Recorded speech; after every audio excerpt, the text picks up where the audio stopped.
Brooke Elizabeth entered the world on April 24, 1978, welcomed by Morris and Janet Baker. Shortly after, her younger sibling, Brown, arrived. Raised in a nurturing household, Brooke's zest for knowledge shone brightly, even though her parents hadn't pursued higher education.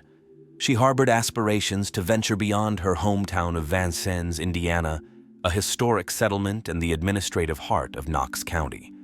This region was notable for establishing the first Christian congregations, reflecting its residents' devout beliefs, including the Baker family, who were faithful churchgoers. Despite its modest population of around 18,000, Vincennes was far from tranquil. A pervasive unease linked to unresolved crimes afflicted Knox County. This situation might have stemmed from various factors. Perhaps the local law enforcement lacked the necessary resources, or maybe there was a gap in detective training and procedural knowledge, or they were hindered by insufficient authority and funding. Amidst these circumstances, the Bakers made their home, managing on a modest income. Yet Brooke's ambitions soared high. She aimed for remarkable achievements, and her parents were unwavering in their encouragement. Her vivid imagination soon found an outlet in writing, transforming her ambitions into narratives. By the time she was in high school, she contributed to the school newspaper, sharing her insights and views. Journalism emerged as Brooke's calling, crystallizing her future ambitions. Even before graduating high school, she began exploring journalism programs at nearby colleges. Brooke envisioned a future for herself in New York, aiming for a career at Rolling Stone magazine. Her confidence in openly setting ambitious goals distinguished her from others. She was deeply convinced of her talent and unwavering in her pursuit of excellence. Her immediate objective was to earn a journalism degree from Vincennes State University, known for its long history. Journalism students at the university had the chance to contribute to its distinguished newspaper, the Trailblazer. Brooke seized this opportunity, securing her place in the journalism department. Her initial goal was to ascend to the position of editor for the university newspaper, a critical milestone she believed would pave the way to her broader aspirations. Morris and Janet, her parents, swelled with pride for their daughter, recognizing in Brooke a remarkable individual destined for groundbreaking achievements, unaware of the twists the future held. Baker stood out from her peers with her extraordinary resolve. At a gathering of journalism students where they shared their aspirations, most had 2 or 3 ambitions. Brooke listed 25. Her ambitions spanned from being elected as a senator or congresswoman to reporting on the most contentious issues. Her confidence was so palpable that her goals seemed undoubtedly achievable. From day one, she became a beacon of inspiration to many freshmen. In college, Brooke hit the ground running, always on the move, forging new friendships and building essential networks. Her family, particularly her brother Brown, who often visited and made friends on campus even before enrolling, was a pivotal source of support. However, Brooke wasn't the type to immerse herself solely in academics or spend her days confined to the library. She loved socializing and was notably attractive. Her charismatic aura, flowing blonde hair, gray-green eyes, and dimpled smile drawing attention from many. Brooke enjoyed her social life and dated a few classmates, but steered clear of serious relationships, prioritizing her career ambitions. She navigated friendships with males more smoothly than with females, and even shared an apartment with a male roommate named Jason during her first college year, until she could manage to live independently. Brooke devoted much of her energy to producing stories for the university newspaper, focusing on controversial subjects to establish her distinct voice. Brooke was adept at making friends, but also knew how to stir controversy, as some were wary of becoming subjects in the Trailblazer. Her aim evolved towards becoming an investigative journalist, intent on uncovering the truth and staying abreast of campus happenings and potential scandals. While some questioned her motives, suspecting her of mingling for stories, many believed Brooke was addressing injustices through her investigative work. Despite skepticism and accusations of sensationalism from detractors, possibly fueled by jealousy, Brooke's commitment to shedding light on hidden campus issues remained unwavering. As Baker embarked on her sophomore year, she committed to unveiling the reality that loomed over the campus, a truth she believed might carry legal implications once brought to light. This investigative journey began in the spring of 1997, as Brooke concluded her first year at college. Her circle included males affiliated with fraternities, known not only for their lavish parties but also for their significant influence on campus, a power, she observed, often misused to exploit the more vulnerable and defenseless. Baker was determined to champion the cause of those too frightened to voice their experiences.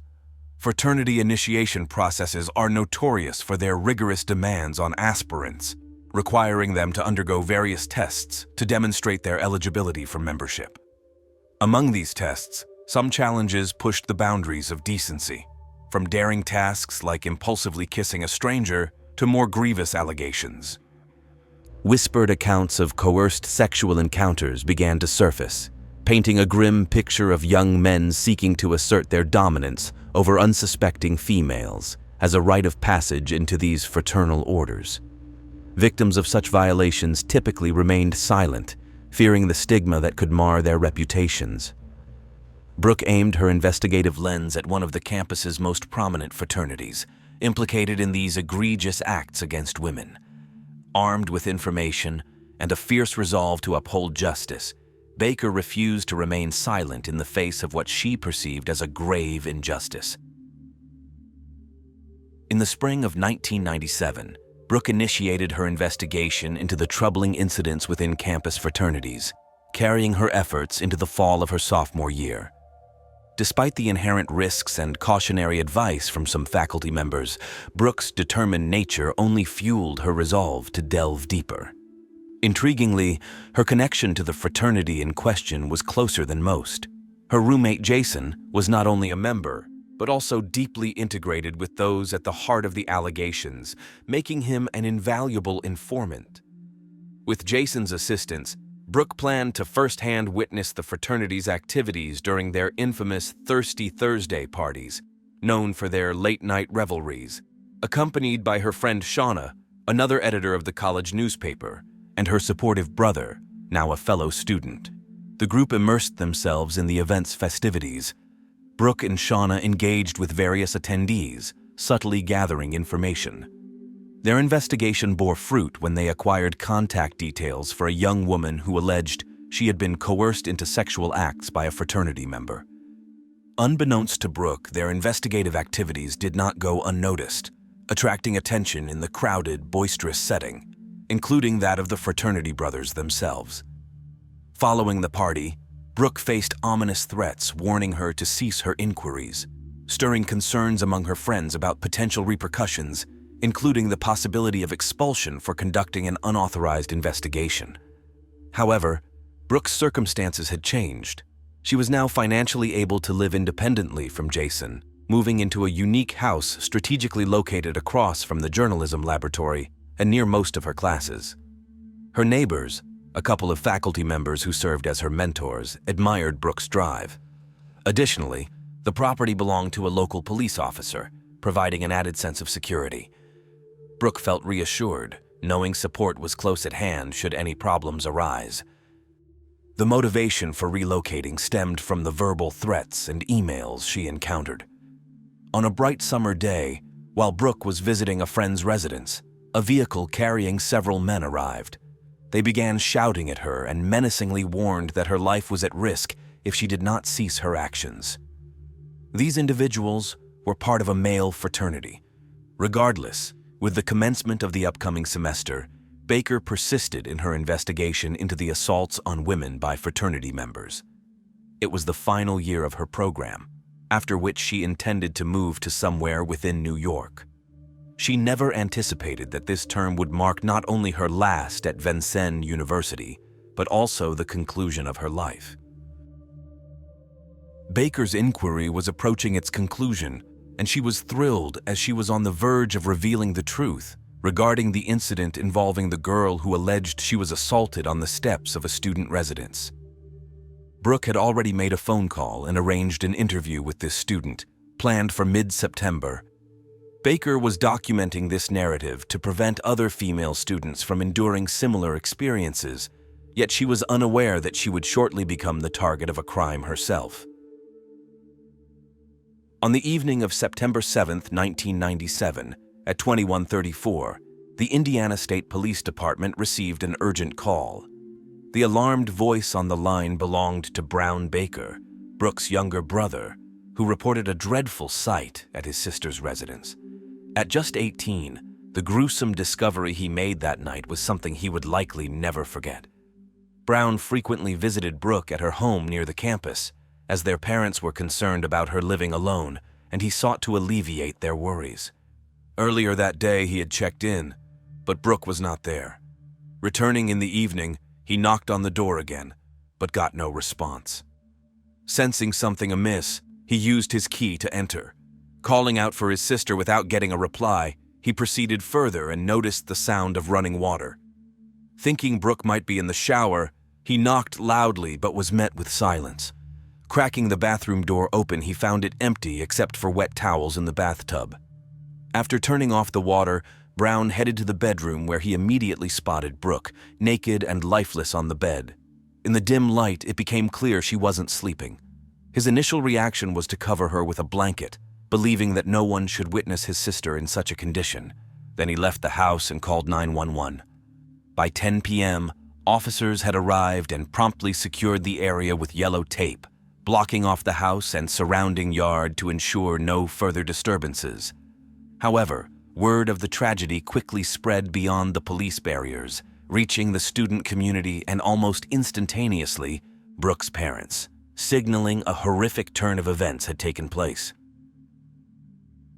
Morris and Janet hurried to the residence of their cherished daughter, resolute in their commitment to unearth the identity of her assailant.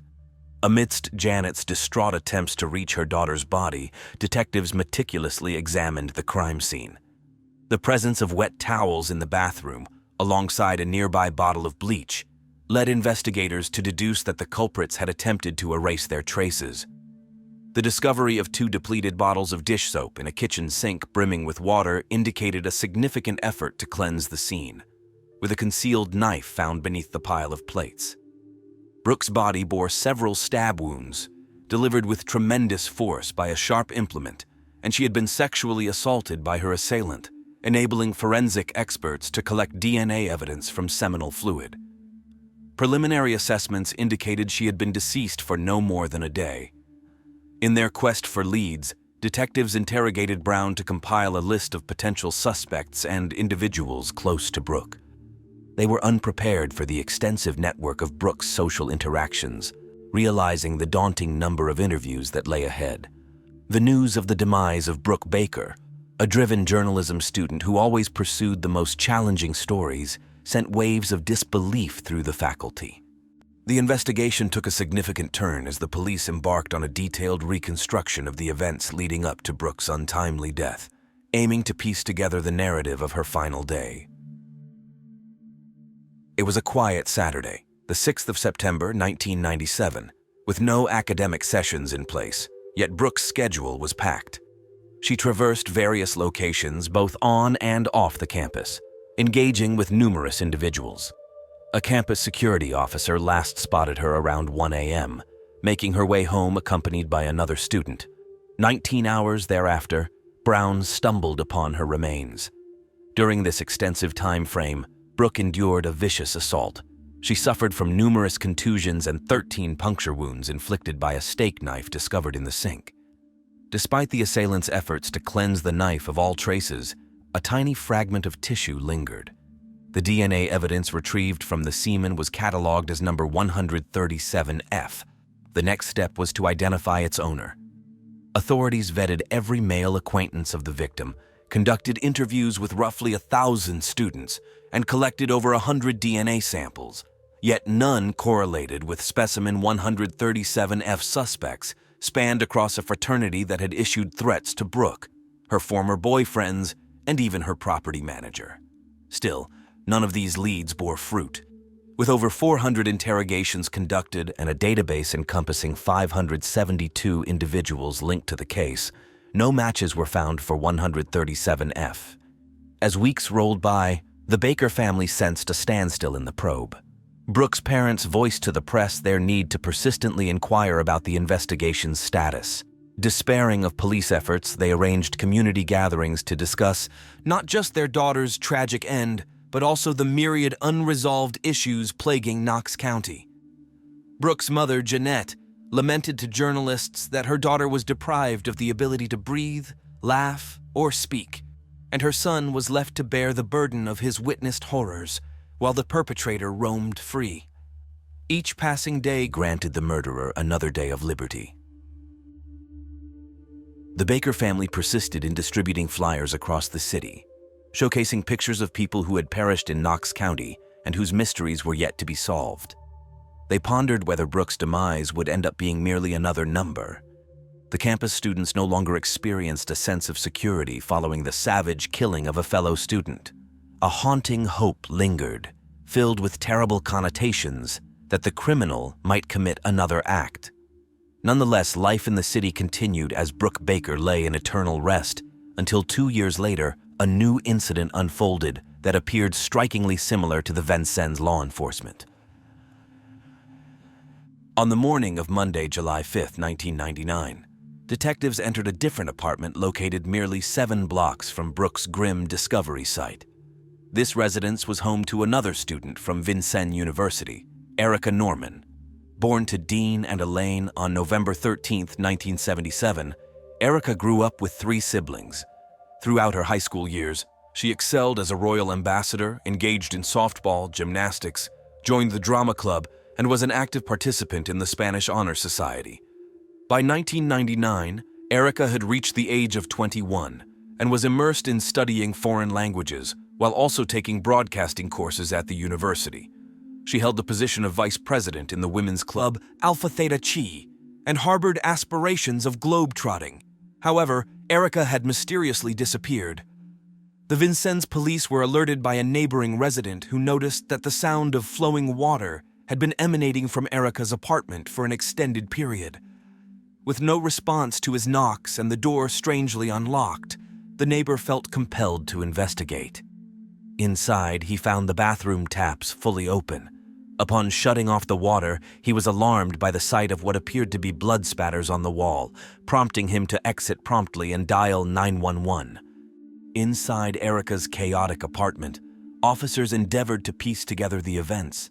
Signs of a violent altercation were evident, couch cushions tossed aside, belongings scattered, and bloodied walls alongside a shattered vanity mirror. Yet, a peculiar scene in the bathtub, a cushion floating atop water alongside a sports bag, echoed the haunting familiarity of Brooke's case. This connection sparked an instinctual belief among the officers that the same individual might be linked to both incidents. Similar to Brooke's case, there was no evidence of forced entry, and it seemed the perpetrator had again attempted to obscure their actions. Unlike before, however, Erica's whereabouts remained unknown. Initiating the inquiry necessitated piecing together the chronology of Erica's final days. It was established that she had not been seen or heard from since the evening of Saturday, July 3, 1999. Erica had been working her shift as a waitress at a restaurant until roughly 10 p.m. that night. Following her shift, she joined friends at a bar, where they remained until it closed. Subsequently, Norman proposed gathering at her apartment to extend the celebration, but her companions, having commitments the next day, opted out. The last sighting of Erica was her entering Brian Jones's vehicle. Erica and Brian had a long-standing acquaintance, having first met while both were employed at Garfield's restaurant, Brian as a cook and Erica in another role. Though Erica later pursued different employment opportunities, they remained within the same social sphere. Jones had relocated to Vincennes for his college education, focusing on architectural drafting. Known for his academic dedication, he ultimately withdrew in 1996, lured away by a lucrative job opportunity that promised a significant salary at the time. During his college tenure, Brian had been in a relationship that lasted around 2 years before concluding. Residing merely 2 blocks from the campus, Brian, despite no longer being a student, remained an active participant in campus social life. His circle of friends consistently spoke highly of him, yet the detectives deemed it imperative to bring him in for interrogation. The guy was nervous, but recounted that he did indeed drive Erica home that evening to watch a movie together. However, he assured that she fell asleep midway through the film, and he had to leave. Brian did not hide the fact that he had tried to initiate intimacy with her, but she refused. Nevertheless, Jones readily provided a DNA sample for analysis. During the search, police officers inspected the area around her home, assuming that if the girl was no longer alive, the perpetrator would have had to move her body somewhere, but the search yielded nothing. However, the documents revealed a very interesting coincidence. It turned out that Brian Jones and Brooke Baker were also acquainted and had sometimes hung out together. The police found Brooke's former roommate and inquired about the nature of their relationship. Jason did not provide any new information, only mentioning that Brian had lived with him in the fall of 1997, around the time Baker moved out, but after the girl's death, the guy immediately left town.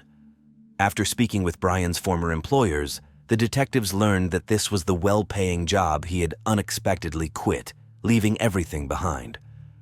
After September 5, 1997, he did not show up for work and was automatically fired, while Baker's body was found on September 7, 1997.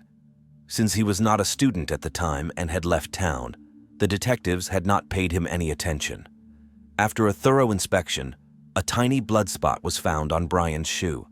Analysis revealed that it was Erica Norman's blood, and the semen sample matched the DNA sample, number 137F. On July 13, 1999, Brian Jones was apprehended for the heinous killing of 19-year-old Brooke Baker. As Brian was moved from the detention center to the courthouse on the day of his indictment, attempts were made to hold back Brooke's mother, who sought to fiercely attack him. At the same time, the parents of Erica pleaded with law enforcement to locate their daughter, fearing she had met her demise and desiring to give her a dignified burial. Roughly a week later, on July 20th, an Illinois man contacted the authorities to report a grim find in a cornfield. 29-year-old James Hill, while fixing sprinklers at the periphery of the field, a task he typically undertook in September, but had shifted to midsummer due to certain issues, stumbled upon a dreadful odor and, upon investigation, discovered a badly decomposed corpse. Given the area's extreme heat and moisture, the remains would have disintegrated into the earth by fall, leaving no trace.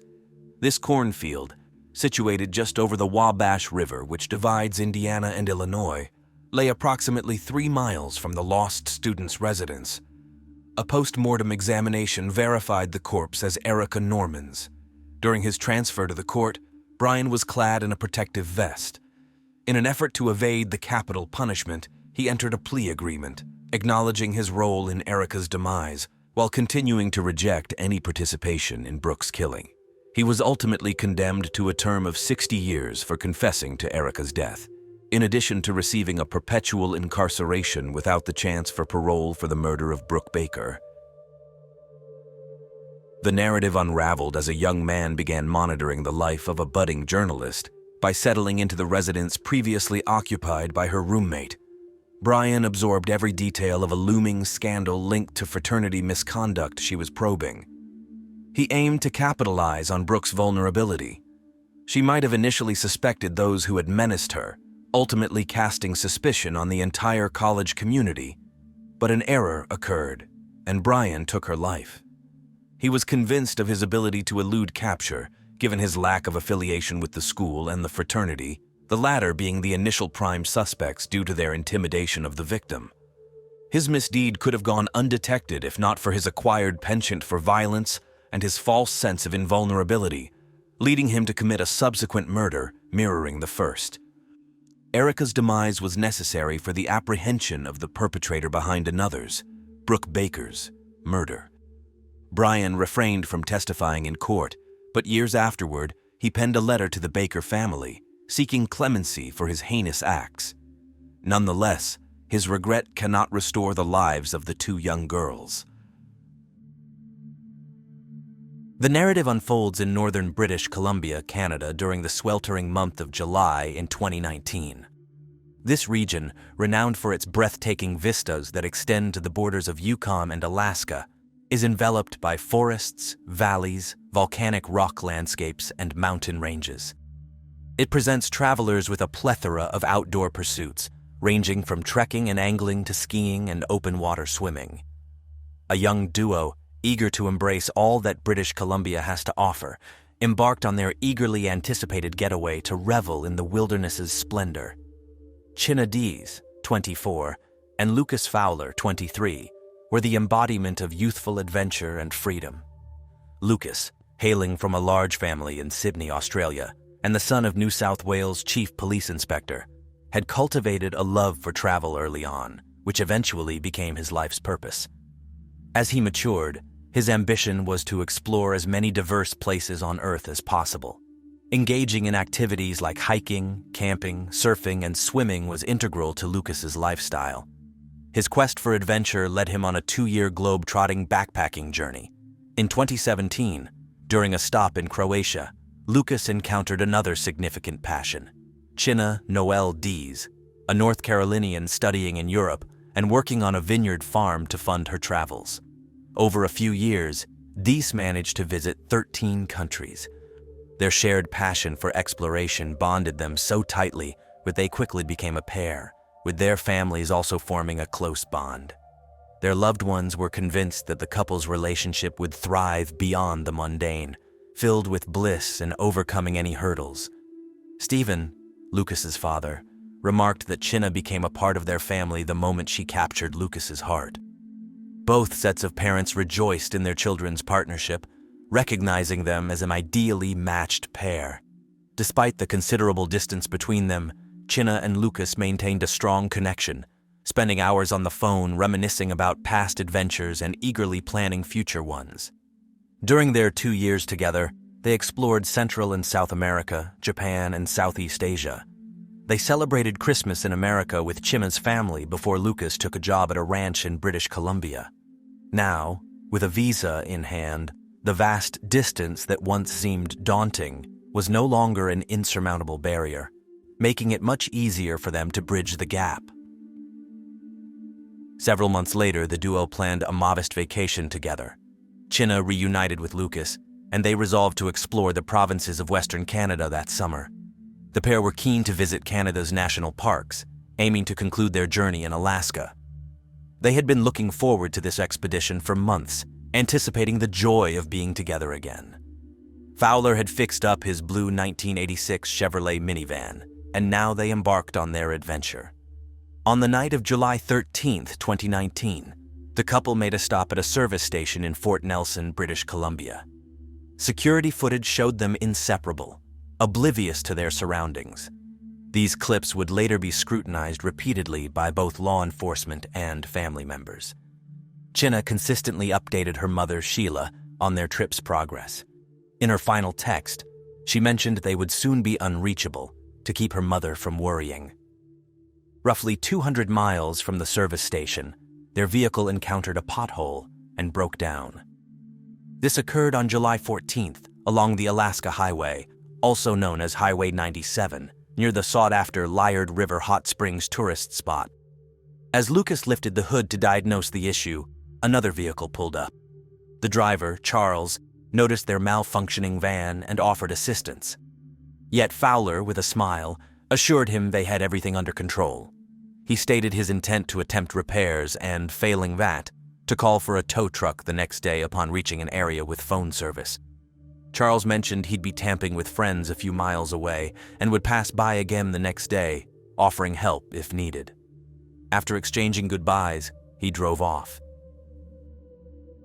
The lovers paused at the roadside, bringing along some provisions, which helped them serenely face a scenario likely to frazzle many. Yet, they savored each moment of their voyage, even these unforeseen and unfortunate events. Around midnight of that day, while the travelers were still fussing over their blue van, a road repair worker happened by. She spotted a bearded individual conversing with Chinna and Lucas. From a distance, their dialogue seemed fraught, with the bearded man noticeably perturbed by something. The worker did not intervene, however. This roadside incident left her with an uneasy feeling for some reason. She later recollected that the van's right side doors were wide open, and a gray automobile of another individual was parked nearby. On July 15th at 6:20 a.m., a trucker on Highway 97 spotted an alarming scene ahead. Drawing nearer, he was horrified to find two individuals lying face down in a ditch. It was Chima and Lucas, positioned about 9 feet from their blue van and approximately 13 feet away from each other.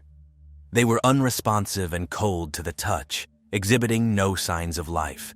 The trucker then took to the road, desperately signaling to oncoming drivers for assistance, imploring them to make emergency calls.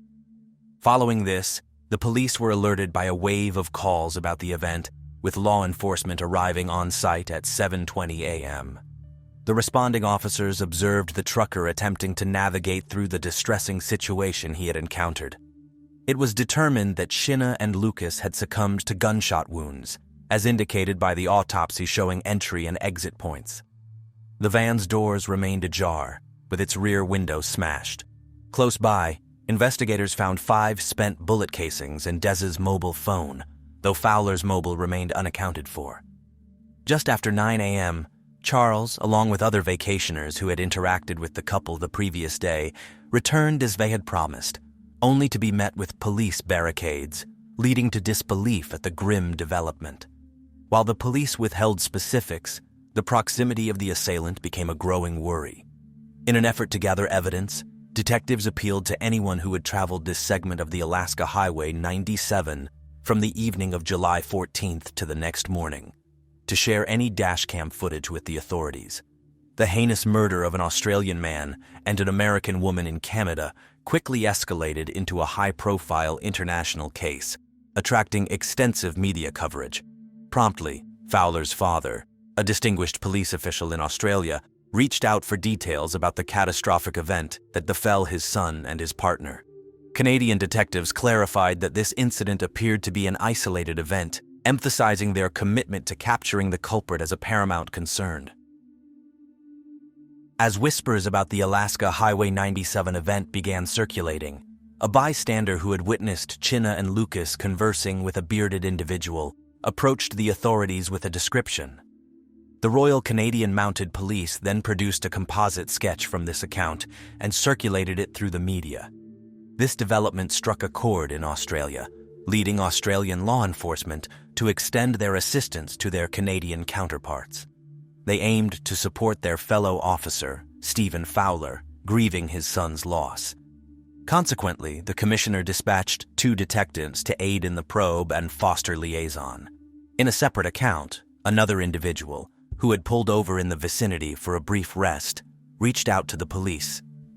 He recounted that, shortly after he stopped, a compact van pulled up some 150 feet away. From the van, a man wielding a rifle emerged from the passenger side and began advancing towards him, weapon poised. At the same time, the truck he was in started to reverse in his direction. Fearful for his safety, the witness accelerated and fled the scene, unable to identify the individuals or muster the courage to investigate further. With the inquiry still in its nascent phase, it remained uncertain whether Lucas and China were specifically targeted or had merely been at the wrong place at an inopportune time. Up to that moment, there was no evidence linking their demise to any other criminal activities in the region. The authorities characterized the incident as an isolated occurrence within northern British Columbia. The tragic demise of the young couple plunged their families into profound sorrow. They had journeyed across the globe, and it was unfathomable that 2 young lovers, yet to experience the joys of marriage, would have their lives cut short so abruptly. Stephen Fowler, actively serving as a police officer, alongside his Canadian peers, dedicated their efforts to unraveling the case's specifics and bringing the culprits to justice. However, this sorrowful event marked the onset of a chain of occurrences that captured global attention. Merely 5 days subsequent, on July 19th, Another disturbing incident took place approximately 300 miles from where Deese and Fowler's bodies were discovered, close to Dease Lake in British Columbia. A charred van was found, with its license plate sufficiently intact for a database match. The vehicle was registered to 19-year-old Cam McLeod, who had embarked on a road trip with his best friend, 18-year-old Briar Schmigelski. Both hailing from Vancouver Island and co-workers at Walmart, they had recently resigned from their positions to pursue job opportunities in Yukon. Departing on July 12th, their parents described their venture as impromptu, yet supportive of their son's plans. Their last known whereabouts were at a locale known as Jade City, where they paused for coffee. The proprietor recalled their visit, noting no peculiarities about their demeanor or any apparent troubles. Now the pair had disappeared, leaving behind their incinerated vehicle. In close proximity to the teenagers' scorched van, roughly a mile away, a deceased man with gunshot injuries was found, bereft of any identification. Authorities disseminated a sketch and a description of the man, presumed to be between 50 and 60 years old, sporting a large gray beard. Despite the considerable distance, almost an 8-hour drive from where Lucas and Chinna's bodies were located, there lingered the possibility of a link between these incidents. Additionally, a segment on the 48 Hours show touched upon the notorious and isolated stretch known as the Highway of Tears, highlighting that over the past 40 years, at least 18 women had either vanished or been discovered deceased along this route. In the midst of piecing together the connections among these unfolding events, the victims' friends and family members were desperate for clarity. As law enforcement intensified their efforts to locate the vanished youths, Chinna and Lucas's relatives arrived in Canada, confronting the grim duty of bringing their loved ones home. Alan Schmigelski, father of Briar, shared that his son's final message hinted at sporadic communication due to unreliable cellular service. He harbored concerns that the boys might have stumbled upon a crime scene and, as a result, met with misfortune themselves. He emphasized that they were virtuous individuals who had steered clear of trouble prior to this. Tam McLeod's last communication with his family was on July 17th, informing them of his and Briar's arrival in Yukon, their intended destination. The rationale behind their continued journey remained enigmatic, spawning ever-increasing queries. Within days, a trio of lives were claimed, and 2 young men went missing under dire circumstances. The publication of the third victim's sketch prompted a call from a woman named Helen, identifying the depicted individual as potentially her husband, 64-year-old Leonard Dyke. Leonard had embarked on a hiking excursion shortly before and maintained regular contact with Helen and their kids until the night of July 18th, after which all communication ceased. While awaiting DNA confirmation, the authorities were persuaded they had identified Leonard. Renowned for his dedication as a husband, his devotion as a father, and his reputation as a respected botany lecturer at the University of British Columbia, Leonard was beloved by his students for his enthusiastic approach to science. His ability to vivify plant studies encouraged many to pursue further discoveries. Leonard's remarkable sense of humor, transforming even the most mundane lectures into captivating narratives, along with his hobbies like drawing, writing, playing the guitar, and his passion for the outdoors, were cherished aspects of his personality. Despite his ease in addressing large student groups, Leonard was notably reserved and introverted in his personal life, which partly explained his fondness for solitary treks. Leonard had recently celebrated his birthday on July 16th. With a lightweight camping stove, provisions, a tent, and his Toyota, he set out, eager to immerse himself in nature. He expressed to his wife his hopes of either photographing a grizzly bear or deepening his understanding of the wilderness. On July 21st, video evidence from Meadow Lake, Saskatchewan, surfaced, significantly altering the course of the investigation. The footage showcased a gray 2011 Toyota, owned by 64-year-old Leonard Dyke, a university lecturer in botany, being driven by Cam McLeod and Briar Schmigelski, the previously thought to be missing teenagers. The video captured Cameron and Briar purchasing black tape, later used to obscure parts of the car in an ill-fated attempt at camouflage. Subsequent to a thorough investigation of their charred van, conducted under safe conditions, law enforcement discovered ammunition matching that found at both crime scenes. This discovery led the Royal Canadian Mounted Police to issue a stunning public announcement, soliciting assistance in apprehending the suspects linked to the recent northern British Columbia incidents. Cam and Briar were reclassified from missing persons to prime suspects in the homicides of 3 individuals. Contrary to the earlier narrative, where both teenagers were the subjects of widespread concern and hopes for their safety, they were now identified as the perpetrators behind the tragic deaths of Lucas, Chinna, and Leonard. Cam was duly licensed for the acquisition and storage of firearms, and prior to their departure from Vancouver Island, they had procured a semi-automatic SKS rifle along with 20 rounds of ammunition. Just before the authorities publicized the manhunt for the 2 teens implicated in grave offenses, Cameron and Briar underwent a routine alcohol inspection by security personnel in Split Lake, Manitoba. Found to be sober and without alcohol, they were released, unbeknownst to the officers that they were engaging with fugitives. Remarkably, the teens evaded capture, leaving their exact location at that juncture a matter of speculation. The next day, on July 23rd, inhabitants of Manitoba stumbled upon a gray Toyota, which was also discovered burned in a wooded area. Adjacent to the vehicle, remnants of partially consumed pork chops, cookware, orange peels, keys, matches, and assorted tools were found. The car's license plate was traced back to Leonard Dyke, and subsequent DNA testing confirmed the grim anticipation of his wife Helen, identifying the 3rd casualty as her spouse. Within 2 days, the law enforcement escalated their efforts, issuing arrest warrants against the duo and formally naming them as suspects in the ruthless slaying of 3 individuals. The manhunt converged on a small community named Gillam, close to the location of Leonard Dyke's charred vehicle. Gillam, with a population of fewer than 1,500 people, is reachable by a singular roadway, making it the strategic epicenter for the police operation. The vicinity was thoroughly sealed off, with local authorities urging the populace to remain vigilant, secure their homes continuously, and venture outside only when absolutely necessary. Search units diligently canvassed the surrounding terrain in an exhaustive sweep. Upon learning of his son's implication in a string of atrocious acts from the news, Briar's father, Alan, was plunged into disbelief. In a parallel development, Cam's girlfriend reached out to the police, conveying a text message from him declaring his non-return. In Gillam, law enforcement was convinced that, bereft of transportation, and with the global community's eyes trained on them, the young fugitives were likely concealed within the vicinity.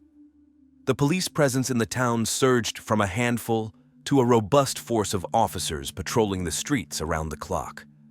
The search operation, extending over a week, incorporated military drones, helicopters, canine units, and a substantial human contingent. Yet, as no evidence of their whereabouts emerged, a portion of the search resources was scaled back. The families of both teenagers issued heartfelt appeals for their return, urging them to surrender so matters could be resolved collectively. Alan Schmigelski, however, harbored fears that his son might seek an end in a police standoff, envisioning a tragically heroic demise, a notion that deeply distressed him. In an unexpected turn, the Bear Clan Patrol, a community vigilance group, reported sighting 2 lanky figures scavenging near a landfill, then fleeing into the forest. This occurred in York Landing, situated nearly 80 miles from the primary search zone, though this lead ultimately proved fruitless. Meanwhile, the residents of the tranquil community yearned for the conclusion of this ordeal, anxious for a return to normalcy after being on high alert for a week. Billy Beardy, the discoverer of Leonard Dyke's charred car and an expert in the local geography, played a pivotal role in the search effort. He practically spearheaded the search teams, guiding them through the terrain and suggesting strategic search locations. While navigating the Nelson River's banks aboard boats, the search party found Cam's backpack containing ammunition, his wallet, and apparel, along with Leonard's toiletry bag and a sleeping bag. Billy observed that these items appeared intentionally abandoned, not merely washed up ashore, indicating that the teenagers, now on foot and possibly fatigued, were discarding non-essential items. The area's challenging terrain, characterized by marshlands, dense insect populations, and the presence of bears, compounded by intense heat, made survival exceedingly difficult. Billy remarked that venturing into such hostile environments unaided and uninformed was virtually suicidal, as even local residents steered clear of these formidable landscapes. On August 2nd, the search operation's scope included aerial surveillance over the Nelson River's banks, where a damaged boat was detected. Billy, entrusted with navigating the jet boats carrying a team from the Royal Canadian Mounted Police, embarked on another journey down the river. During this patrol, a raven's abrupt descent into a coastal gully piqued his curiosity, hinting at the presence of carrion.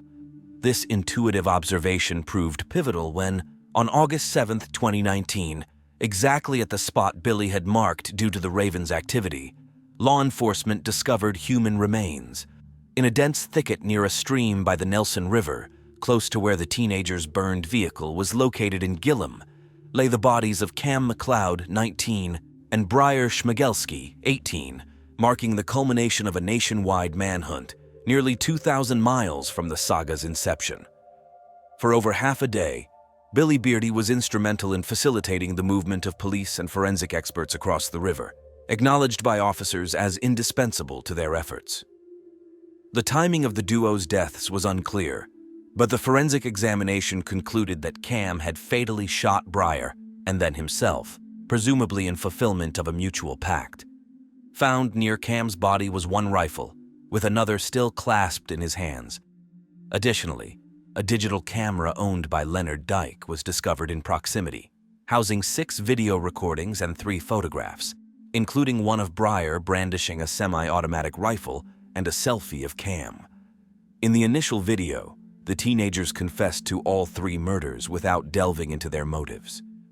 Briar, addressing the camera in a subsequent clip, disclosed their intention to flee via the Nelson River, albeit contemplating suicide due to the formidable currents.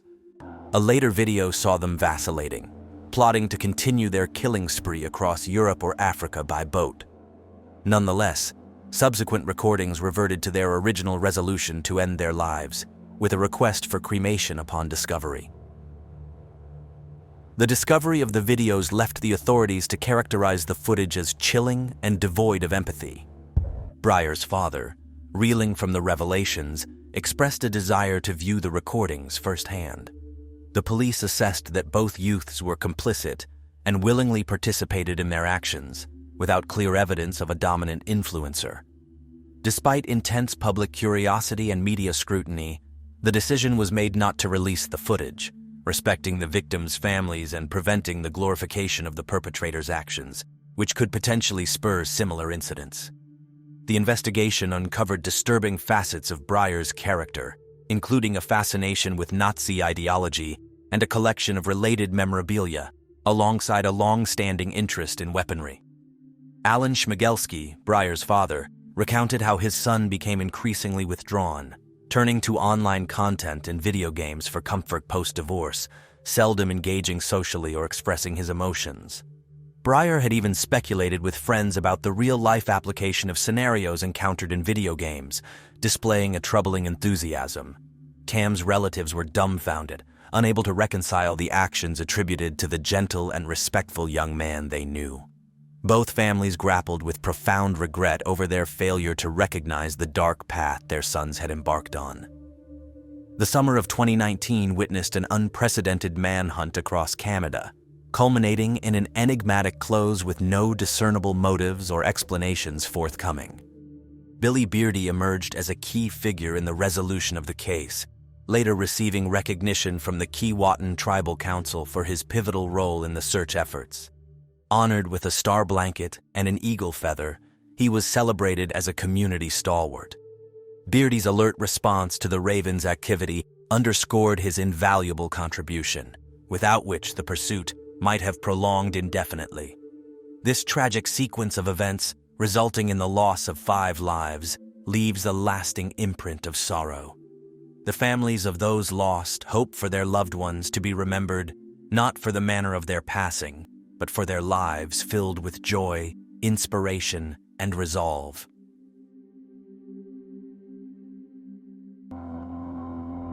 Paradise Island is the last location where one might anticipate any sort of dreadful offense. A devoted duo took residence in an opulent cabin to enjoy a holiday together, and a day afterward, one of them disappeared without a trace.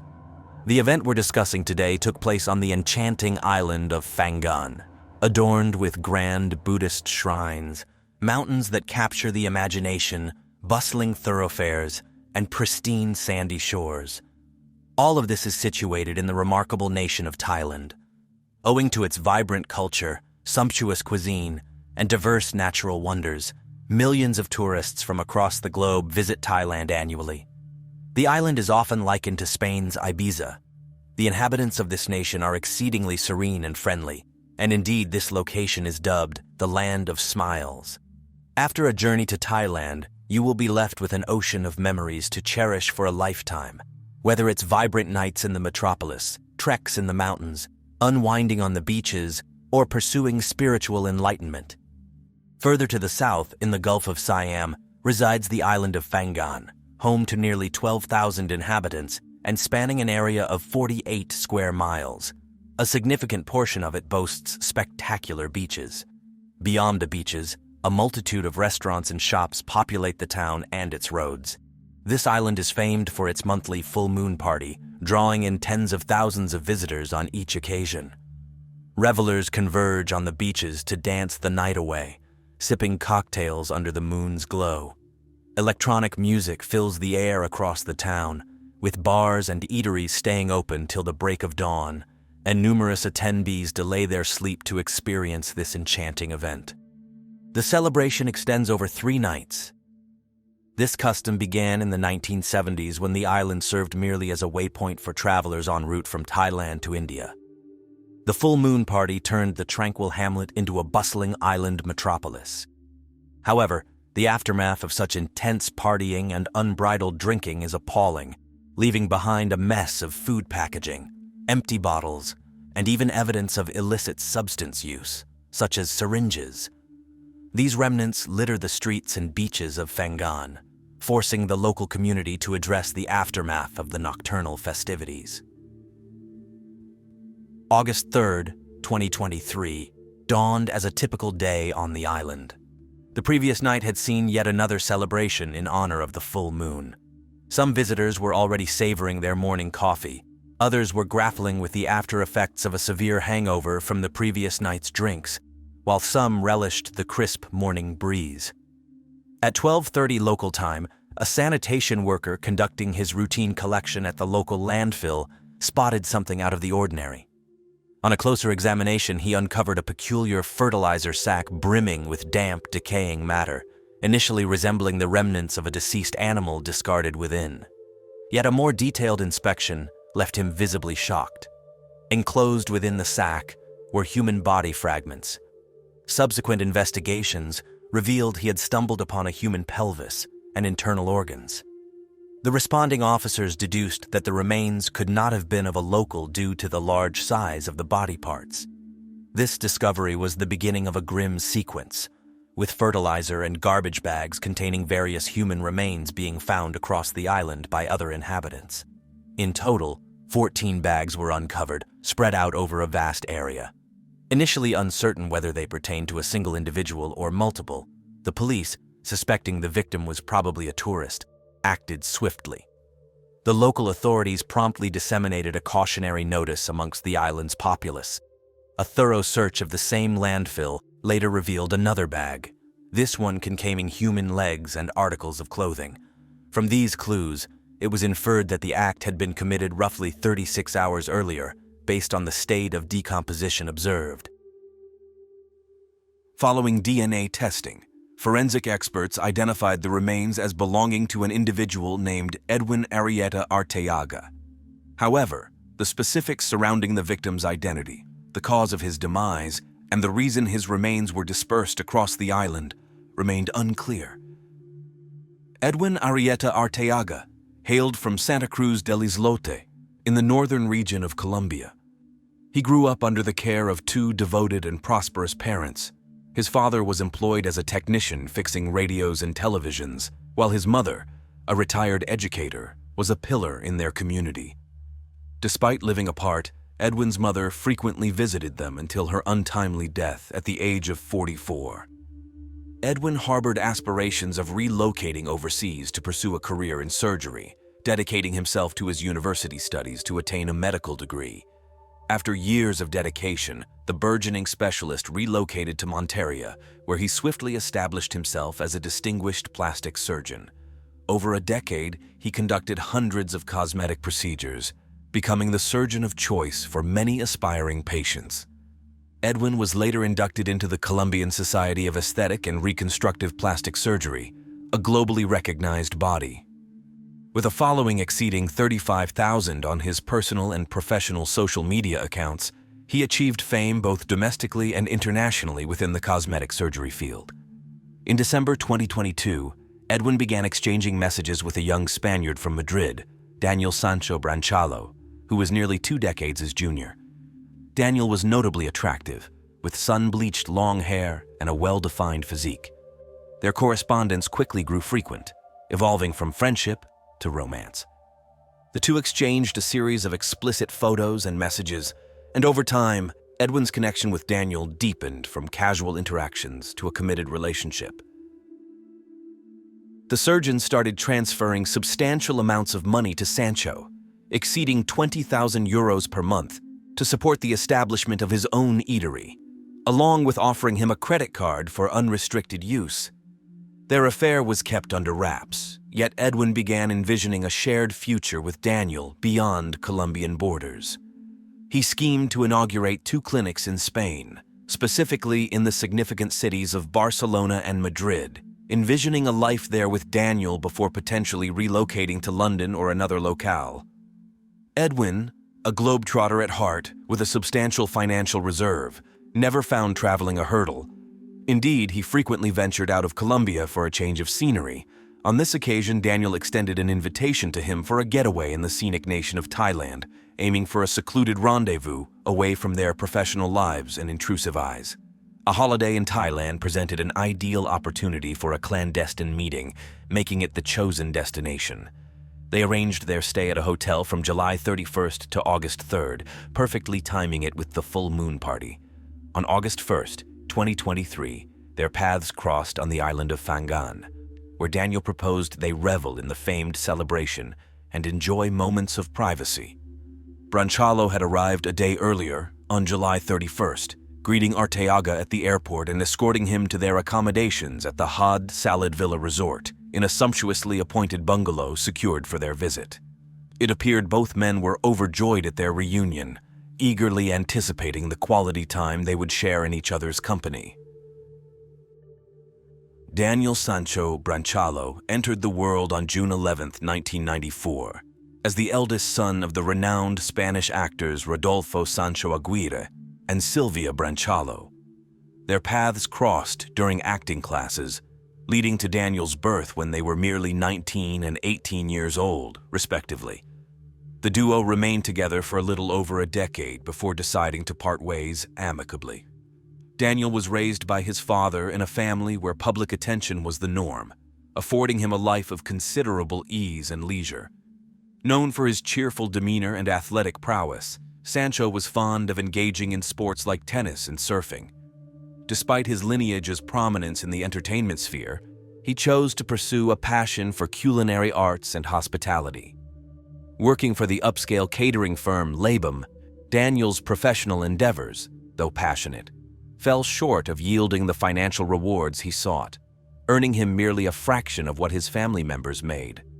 Inherited wealth led Sancho to a lifestyle characterized by extravagant spending on fine dining, private jetting, and opulent travels. He frequently flaunted this lifestyle on social media, expressing his love for gastronomy, surfing, and global adventures.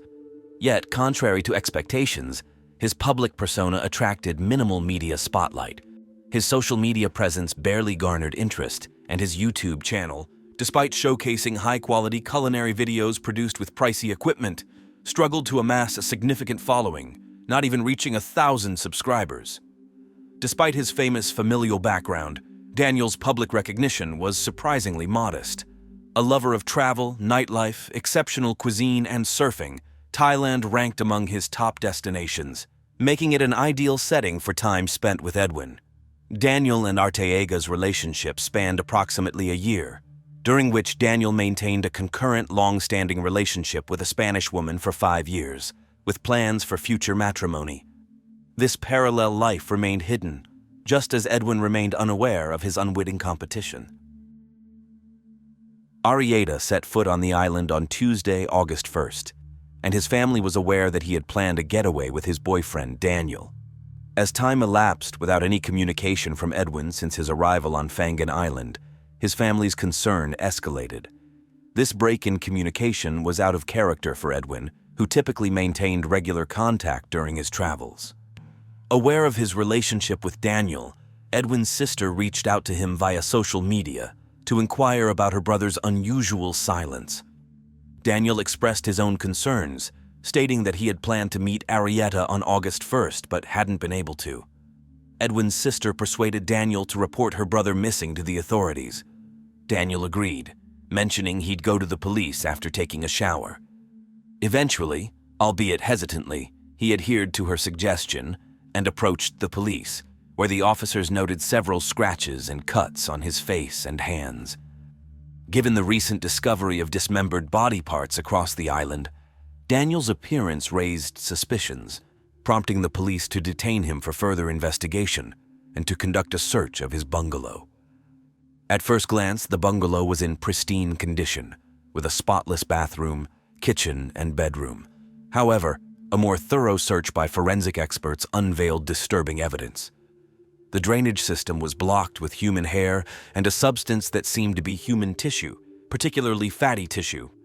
A quick DNA test confirmed the gravest fears. It was evident that a severe ordeal had occurred in the bungalow, and the authorities braced themselves to unravel the extent of the dreadful events that transpired in that seemingly luxurious space. As a segment of the police force scrutinized the bungalow for evidence, their counterparts were conducting an interrogation of Daniel at the station. Initially, Daniel vehemently denied any involvement in Edwin's disappearance, asserting that he had only arrived on Vincennes Island on August 2nd. This claim was easily disputable, given the island's surveillance infrastructure and the hotel's ability to confirm the actual date of his check-in, rendering his statement imprudent. Confronted with the evidence uncovered, Daniel's account took a dramatic turn. He began recounting the events, portraying the outset of their holiday as idyllic. Following a scooter journey from the airport, they savored their time on the island, enjoying a meal at a local eatery, engaging in deep conversations, and discussing their aspirations for the future. As evening descended and the island's nightlife began to pulse with energy from the hotels, clubs, and throngs of revelers heading to the beaches for celebrations, the couple opted out of the festivities. Despite the pervasive ambiance of joy and the electric vibrancy that characterized Vincennes during the festival, an altercation broke out between Daniel and Edwin. This quarrel marred their first night on the island, despite the otherwise positive start to their vacation together. 29-year-old Sancho felt cornered within the relationship, burdened by financial indebtedness and the psychological influence the 44-year-old man wielded over him. Daniel contended that Edwin's demands for physical affection became too forceful, pushing the younger man towards unwanted intimacy. The tension between them intensified, culminating in a physical confrontation. During the dispute, Sancho struck Arrieta in the face and shoved him into the bathroom, where Edwin hit his head and fell unconscious. In a state of panic and desperate to revive him, Daniel doused his lover with water from a pitcher to no avail. It dawned on him that the impact had been fatal. In a bewildering turn of actions, Daniel then fatally stabbed Edwin twice in the chest and slit his throat. Following this, he dismembered Edwin's body into 14 pieces using 2 knives and a saw, scattering the remains across the island. He also disposed of Arrieta's personal effects, including his mobile phone, yet retained $9,000 in cash. Subsequently, Daniel guided the police to the various sites where he had discarded the bags containing pieces of his lover's body. All of these actions were carried out within a day of Edwin's arrival on the island. Portions of the remains were cast into the sea after Sancho took out a kayak, as evidenced by shop receipts and staff testimonies, describing a visibly disturbed and tense young man who came in just after 9 p.m., denied the chance to rent a kayak at such a late hour. He utilized Arrieta's funds to propose $1,000 for the purchase of a boat. His persistence ultimately convinced the employees to acquiesce. Having acquired the kayak, Daniel took Edwin's hefty suitcase, filled with his personal items and remains, and ventured into the bay. He jettisoned everything into the sea and afterwards, en route back to his lodging, encountered 2 women and joined them at a full moon celebration. The young man immersed himself in the festivities as though nothing was amiss, endeavoring to establish a watertight alibi.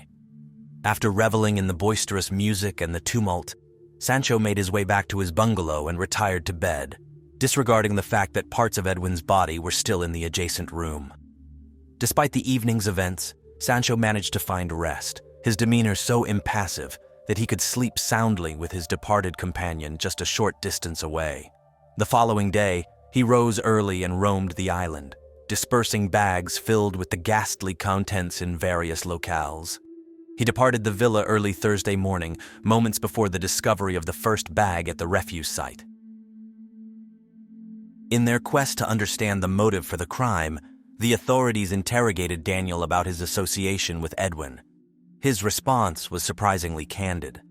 While he admitted to the murder, he refuted any suggestions of an intimate or romantic connection with Arrieta. He alleged that the surgeon had misled him with promises of financial investment in a business where Sancho was a stakeholder, intending to engage in commercial dealings. However, Arrieta's actual motive, according to Daniel, was to persuade him into a romantic partnership. This revelation left the investigators perplexed, particularly regarding their decision to share a single room if there was no romantic involvement. Daniel, hailing from a lineage of actors, possibly saw this as an opportunity to showcase his inherited skills. He also expressed feeling trapped in his dealings with Arrieta, maintaining that despite attempts to sever ties over several months, Arrieta's threats and blackmail over a potential scandal prevented him. Daniel depicted their trip to Thailand as a holiday for a couple, though his real intention was to end their association. He firmly dismissed any suggestions about his sexual orientation being anything other than heterosexual. He had plans to wed a woman from Spain in the near future, a development that reportedly enraged Arrieta, culminating in a fierce altercation that led to Edwin's premature demise. The exact cause of Arrieta's death remains ambiguous, whether it was a fall against the bathtub or a fatal stab wound. Had Sancho not resorted to using the knife, it's conceivable that Edwin might have survived to pursue his aspirations. Nevertheless, the potential scandal surrounding his alleged non-heterosexual orientation, combined with his engagement, renowned family, and the risk of tarnishing his public persona as well as losing financial support from relatives, overshadowed his actions. Contrary to Daniel's assertion of a spontaneous act, the investigation uncovered proof of premeditation. Security camera recordings from the day before Edwin was collected from the airport showed Sancho acquiring knives, latex gloves, plastic bags, and cleaning supplies at a nearby store, items that were later used to eradicate any evidence of the crime in the room. Subsequently, divers retrieved Edwin's head and hands from the bay, along with his clothes, comprising boxer briefs and a black t-shirt, all stuffed into a suitcase. On August 15th, 2023, Police Chief Sant Hokan declared the investigation into Daniel Sancho as concluded. The motive behind the murder was identified as Sancho's desire to completely remove Edwin from his life, enabling him to wed his fiancée devoid of any hidden truths. Daniel aimed to conceal aspects of his personal life from his future spouse and retain the financial contributions Arrieta had been making to his venture, leading him to concoct a drastic solution to eliminate both dilemmas simultaneously. The accumulation of evidence was sufficient to indict him for first-degree murder, a crime that in Thailand can result in capital punishment via lethal injection. Although the execution process is not immediate, allowing the convicted individual to pursue several appeals. These efforts typically only delay the execution by 2 to 3 years. This is one of the worst and most notorious incidents involving foreigners in the history of the country. When news of the situation reached Daniel's parents, his father, Rodolfo Sancho Aguirre, wasted no time in traveling to Thailand, accompanied by the renowned attorney Marcos Garcia Montes, who, despite his reputation, was not legally permitted to lead the defense in Thailand. A local attorney, Kun Anan, had already been assigned to Daniel's case. However, upon their arrival, Montez's disagreement with the strategies of the local legal representative and his critique of Thai legal practitioners led Kun Anan to withdraw from the case.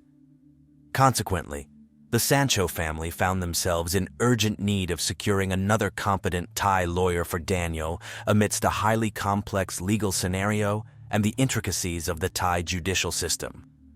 The local law enforcement clarified that Daniel would face charges for intentional homicide and for clandestinely disposing of the body to obscure the cause of death. As of now, there is no scheduled start date for Daniel Sancho's trial, with his fate precariously uncertain. His family remains hopeful that the defense team will employ every available strategy to safeguard his life. However, the task appears daunting in light of the overwhelming forensic evidence, eyewitness accounts, video surveillance material, and Daniel's own admission of guilt. Daniel Sancho is currently detained in a Thai correctional facility on Samui Island, closely monitored as he awaits trial, with both his legal representatives and the prosecution diligently preparing their arguments. The authorities are particularly vigilant regarding Sancho's well-being, given his apparent high levels of stress and concerns about his psychological state. Despite these concerns, they maintain that it's imperative for him to face the consequences of his actions in court rather than evading them through suicide. The shocking nature of the crime has captured the attention and elicited strong reactions from people in Colombia, Spain, and Thailand. The public sentiment is starkly divided. In Colombia, Edwin's professional peers, patients, friends, and family members remember him as a top-tier surgeon and a genuinely good individual. They argue that Daniel's portrayal of Edwin as a manipulative blackmailer is a desperate attempt to justify his actions. Conversely, some individuals express empathy towards the 29-year-old Sancho, suggesting that he was coerced into violence by Edwin.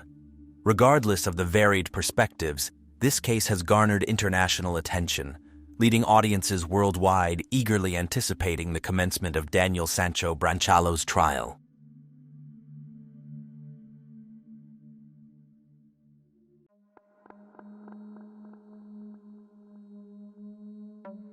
Geraldine and Patrick Kryal resided in Ireland. By 2006, they had celebrated their 20th wedding anniversary. This couple was deeply connected, sharing a dream of welcoming a child into their lives.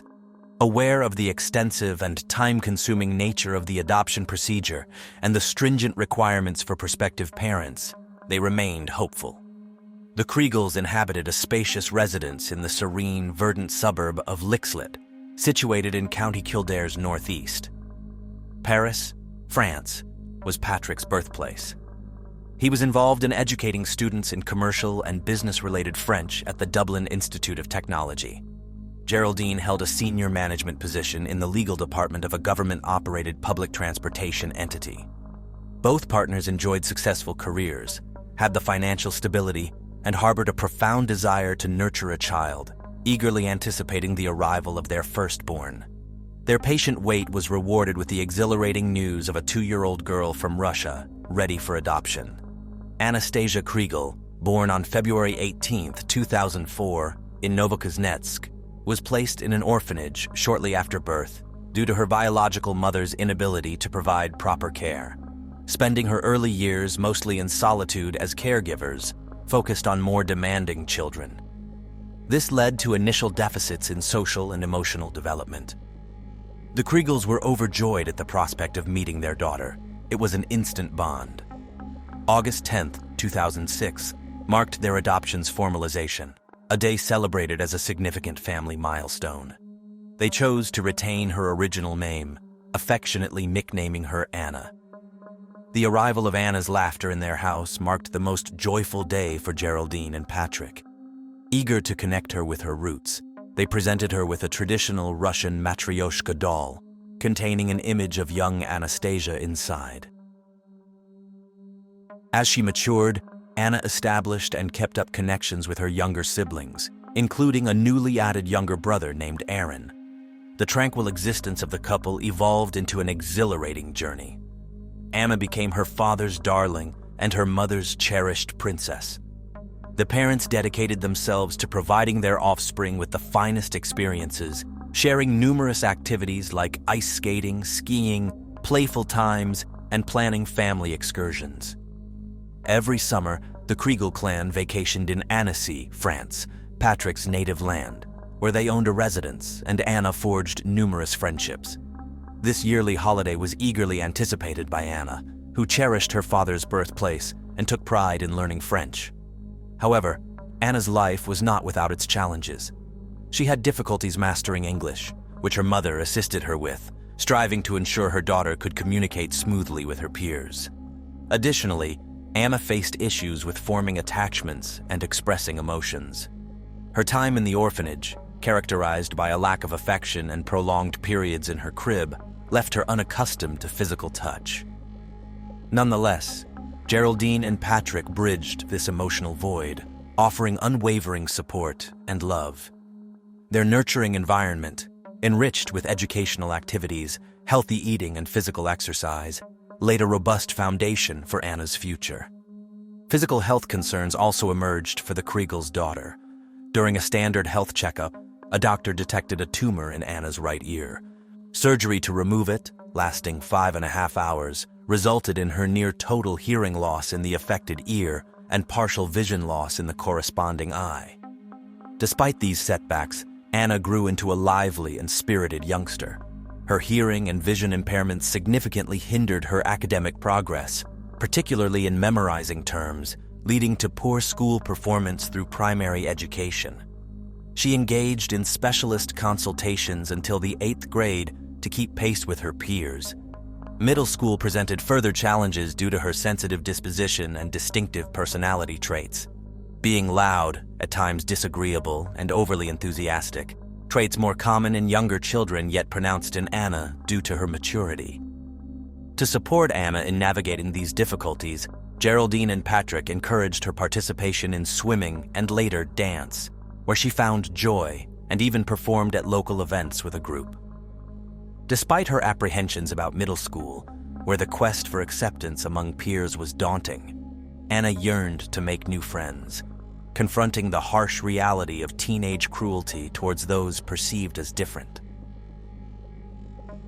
Classmates somehow found out that the girl was adopted, and they started to tease her, calling Geraldine and Patrick fake parents. Unable to make friends at school, Anna felt rejected and began to spend even more time on the internet. She had profiles on several social networks and her own YouTube channel. On one hand, being online opened up a whole new world, but on the other, there were people hiding behind fake accounts whose goal was to ruin others' lives because they were nothing themselves. Anna, like many teenagers, was very impressionable and took all the negative comments to heart. This further destroyed her self-esteem and led to her wanting even less to stay in this world. The fact was that the girl grew much faster than most of her peers and noticeably stood out from the crowd.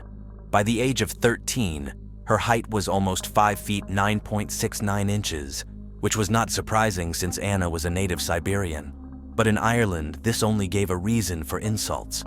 From the outside, she looked quite mature, and there were many comments of an intimate nature about her on the internet. But the girl was only 13 years old. She was naive, and this only brought her another disappointment in life. Anna told her mother what was happening.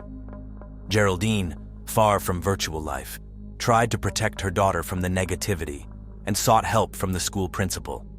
She expressed concern that her daughter was being bullied, but how could an educator influence anonymous online users? And this only worsened Anna's situation because rumors spread that her parents were worried about her. Soon, classmates found all her profiles on social networks, which led to even more negativity. One day, The girl was walking home alone, enjoying long walks in her favorite blue headphones, when unexpectedly 4 young men blocked her way. They mocked her, making unambiguous hints, and one even pinched her ass. Anna looked like an adult woman, but inside she was still an innocent child. She was scared, ran home in tears, and told her mother everything. Geraldine and Patrick took the incident seriously and filed a complaint against the young men. The parents told officers about the person who inappropriately touched Anna, but he was just given a warning. No charges were filed. The mother and father decided to drive their daughter to school and escort her to classes every day. However, this was not normal for a teenager and only led to a new wave of ridicule against her. It got to the point where Anna drew a bruise under her eye and came to school in such a state. It was a cry for attention. The girl depicted how she felt inside, bruised, broken, and hurt, and she wanted to show this to others. She created several fake accounts and started leaving offensive comments under her own photos and posts on social networks. Perhaps in this way, Anna wanted to get closer to her peers, to do the same as they did, laugh at herself. Every alteration profoundly affected Geraldine. Witnessing her gentle daughter in such distress was painful. The root causes were manifold, as Anna turned to physical methods to escape her emotional turmoil, inflicting damage on herself. The parents sounded the alarm, apprehensive their child might take more drastic actions. They sought help from an organization that specialized in guiding teenagers through evolving and challenging scenarios. But there, Anna's issues were considered too severe, beyond their scope, leading her to a charitable group dedicated to aiding individuals at risk of self-injury. The girl participated in these meetings weekly, yet still departed school solitary, eyes cast downward, headphones in, while her peers exited in lively, chattering groups. This reality weighed heavily on Geraldine. She deeply empathized with her daughter. Concealing her tears of desperation, her sole wish was for her daughter's happiness.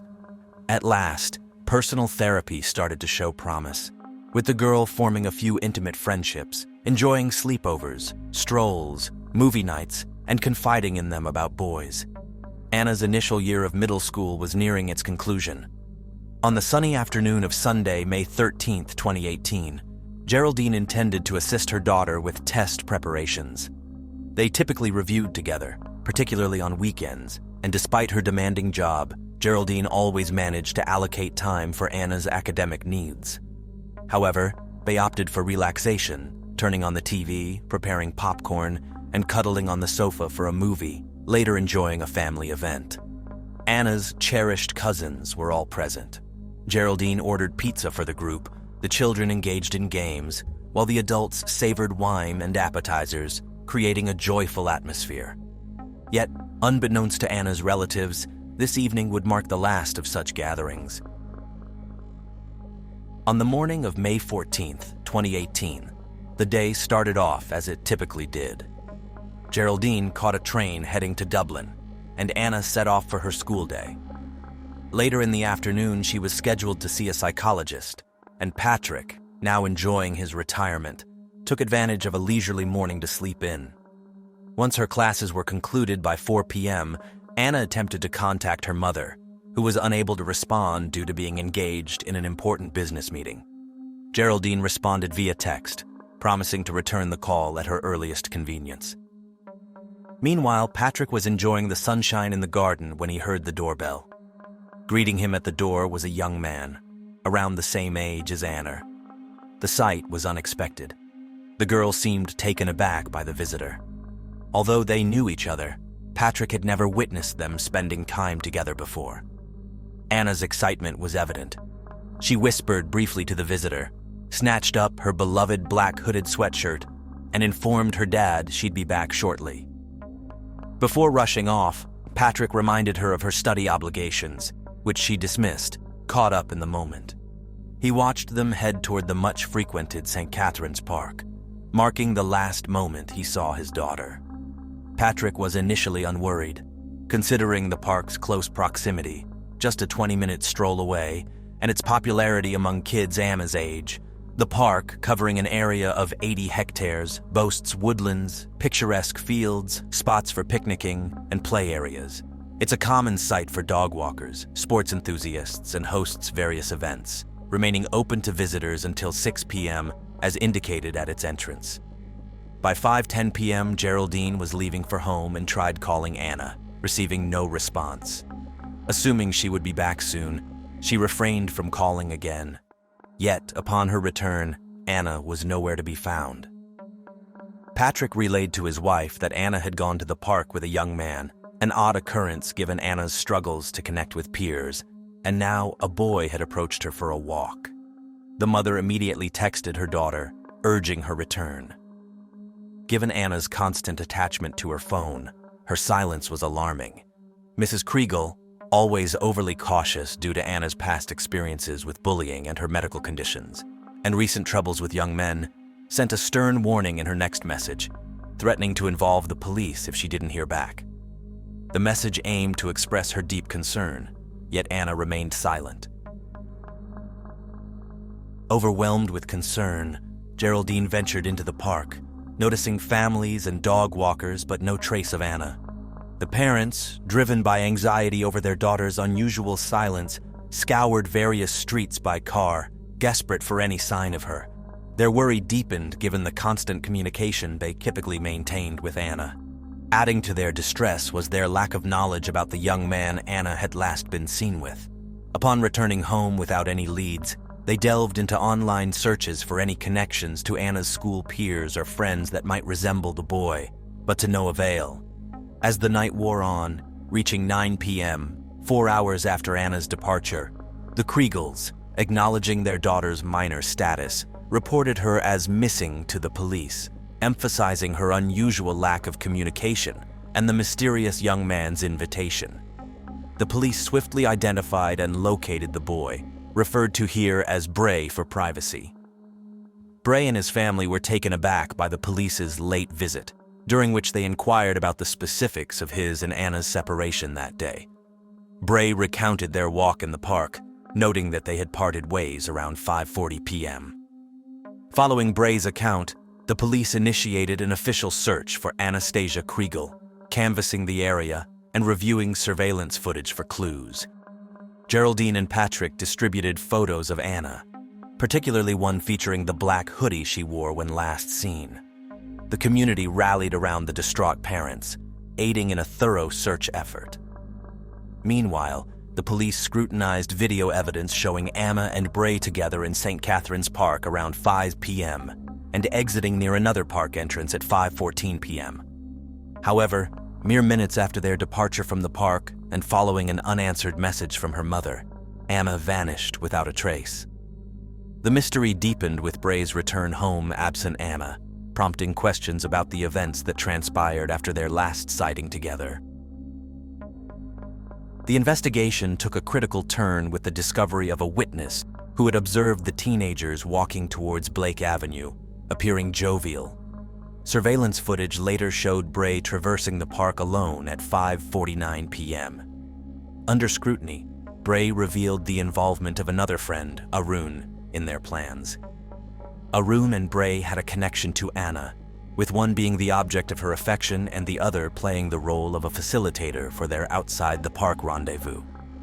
Armed with this new information, the police escalated their efforts, broadcasting the search for Anna extensively across community networks, digital platforms, and local media by the evening of May 15th, while also making a concerted push to identify Arun.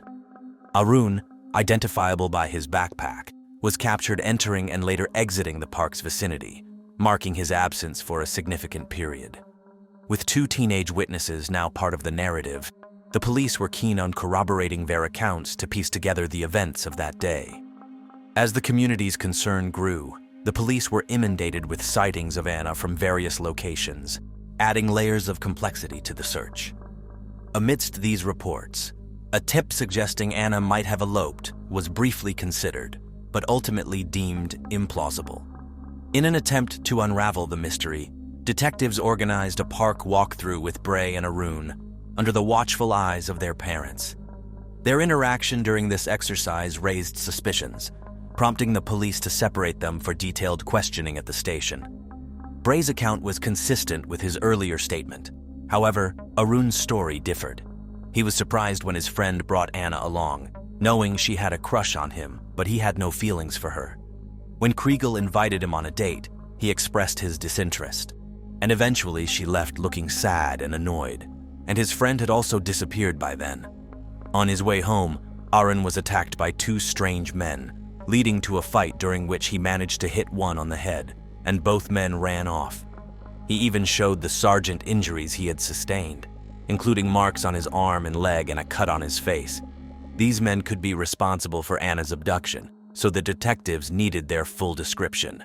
They also took the boys' belongings for forensic analysis, hoping to find DNA of the assailants. As the probe advanced at an accelerated pace, law enforcement called in specialized search units, including divers to scrutinize adjacent aquatic areas and a team of rescuers. With a total of 60 individuals involved, alongside volunteers and all relatives of the Kryal family, the vanishing of Anna turned into the leading news event throughout Ireland. Her image wearing a hoodie became emblematic of her case. Adjacent to St. Catherine's Park lay Glenwood, a forsaken farmhouse. Following a report from an onlooker about spotting a youth heading that way, the authorities opted to inspect the premises. In 2018, Glenwood was a run-down rural mansion, originally a double-story dwelling located on a 42-hectare farmstead constructed in the 19th century. Previously regarded as a magnificent property, it had turned into a frequented gathering place for youths. The mansion was in decay, with a section of its roof caved in and overrun with rubble. The reason for law enforcement's delayed focus on this site remained uncertain. On Thursday, May 17th, detectives undertook an extensive search of the property, initiating from the farmhouse and progressively covering the fields. Search squads began at St. Catherine's Park, meticulously inspecting each trench on their way to the abandoned edifice. A number of experts searched the ancillary structures at Glenwood, while others proceeded to the main dwelling. Inside was profoundly dark. Scarcely any light made it through the boarded-up apertures.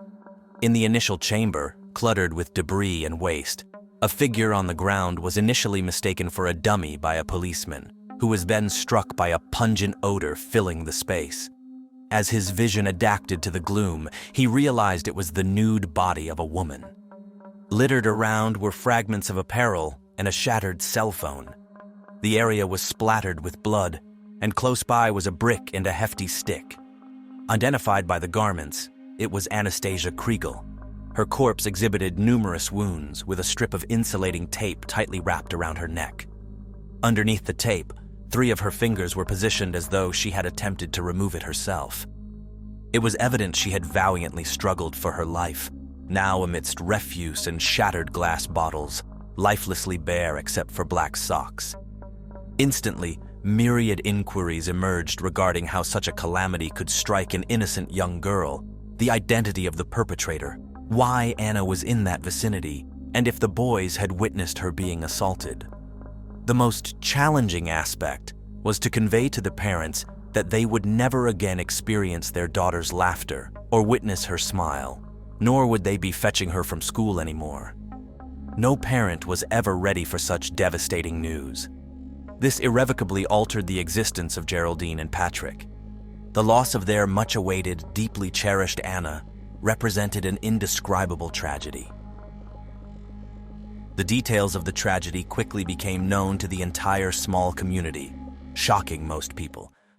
Glenwood House, located near St. Catherine's Park, a place where children peacefully played and where nothing like this had ever happened before, was now the scene of a grim discovery. Overwhelmed by grief, Geraldine and Patrick asked for one thing: privacy. They wanted to do everything possible to shield their younger son, Aaron, from the news. On May 18, 2018, Anastasia Kryal was buried. Hundreds of people attended her funeral, wearing red and white armbands in honor of the girl.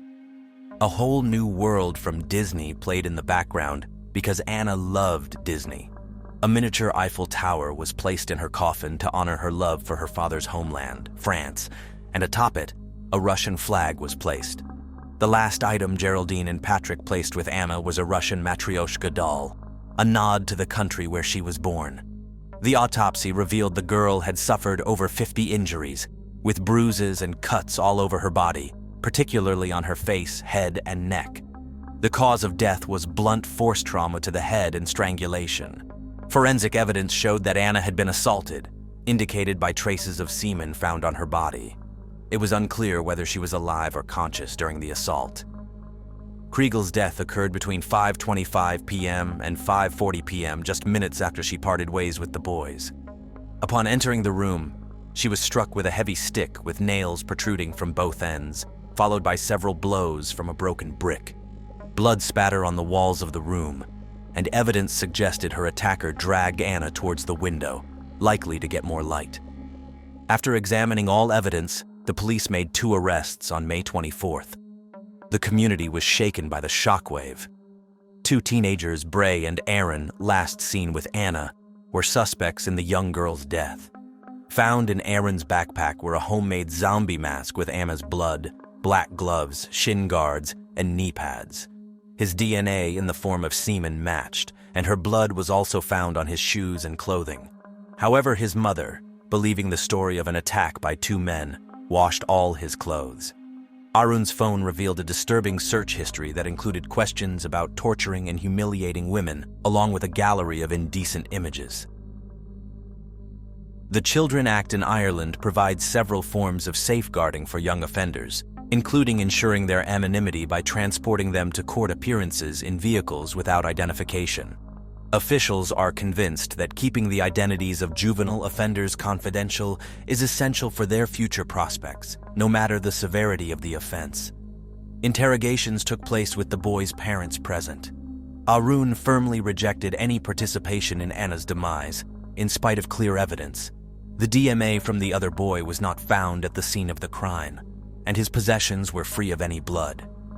During interrogation, he confessed to witnessing Anna going into the Glenwood residence with Arun, but claimed ignorance of his friend's motives. Bray became curious about the dilapidated house until he was alarmed by screams. Upon entering, he saw Arun ripping apart Anna's clothing and attacking her, then turning to Bray with a look of void and menace, prompting Bray to simply walk away.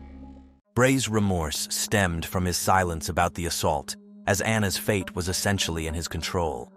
It later emerged that Arun had previously shared nefarious schemes with Bray, even naming the intended victim, hinting at their joint guilt. The release of both boys on bail pending their court date sparked public fury, not just for their opportunity to spend the summer with their kin, but also due to their shielded identities. Yet, the Irish legal system argued that in taking such measures, they were offering these youths a chance for redemption and rehabilitative prospects. Anyone trying to unveil their anonymity would be subject to legal action. Both boys came from respectable homes, were successful academically, and had no history of prior incidents or psychological problems, which profoundly astonished the community. The proceedings commenced on April 30th, 2019. During the entire duration of the trial, which was not open to the general public, the boys were permitted to have their parents by their side. Geraldine and Patrick Kryal were present throughout the trial, enduring the recounting of the dreadful events. Despite the difficulty, they were determined to support Anna to the very end, bearing the agony of their daughter's ordeal alongside her. The narrative put forth by the prosecution suggested that Bray deceived Anna into leaving her home under the guise of meeting with Arun, whom she adored. The young man led her to Glenwood House, where the assault occurred. Remarkably, the accused were removed from the courtroom during the presentation of the post-mortem findings by the examiner to shield their young minds from further trauma. The length of the trial was extended for the comfort of the accused, while their legal representatives pointed to a dispute between Anna and Arun as a potential cause. Deliberations by the jury started on June 12, 2019, and 5 days later, they delivered their judgment. Arun was sentenced to life imprisonment, with the possibility of a review after 12 years due to his minor status at the time of the offense. Bray was found culpable for Anna Kryal's death, despite the absence of direct physical proof of his involvement, and received a 15-year sentence, with a review set for 8 years hence. By law, their identities are to be kept confidential, with provisions for new identities upon their release. The tragic story of Anna Kryal's life and harsh ending received worldwide attention. While efforts were made to protect the identities of the two youths, several instances of their identities being disclosed online occurred. This led to public outcry against the perceived protection of criminals by the system. Over 10 individuals faced consequences for sharing images or the actual names of the boys, in breach of Ireland's legislation protecting minors. Yet, the most profound sentence was endured by Anna's adoptive parents. As Geraldine expressed, life without Anna ceased to be life at all. Patrick Kryal passed away on June 19, 2022, haunted by regret over his decision to let his daughter leave with an unfamiliar boy that day. Mohammed Shafia was born to a middle-class family in Kabul during the early 1950s. Lacking formal education, he left school before finishing the 7th grade. Despite this, he diligently worked his way up, eventually becoming a successful entrepreneur who transformed an electronic shop into a lucrative import-export venture. In 1979, Shafia wed his first wife, Rona, a retired Army colonel's daughter. Rona maintained a journal recounting her initial encounter with her husband and the subsequent years of maltreatment. The diary entries depict her life's progressive decline post-marriage. Regrettably, Rona's inability to conceive was a significant blow, leading the couple to spend 7 years seeking infertility treatments in India, none of which bore fruit. Their marriage continued to sour. Shafia escalated his mistreatment of Rona, engaging in relentless criticism. He barred her from visiting her mother, disparaged her culinary talents, and berated her domestic management. Overwhelmed, Rona proposed the idea of a second wife. Polygamy, being permissible in Afghanistan, led to Shafia marrying a 17-year-old named Tuoba in 1988. Shortly after their marriage, Tuoba became expectant, and by September 1989, they welcomed Zainab. Rona transitioned into a support role, aiding Tuoba with the newborn and household chores, all while clinging to the hope of bearing her own child. The dynamic between Shafia's wives was strained from the outset, further complicated by the arrival of more children. Rona endured ongoing derision and, more grievously, physical violence from Shafia.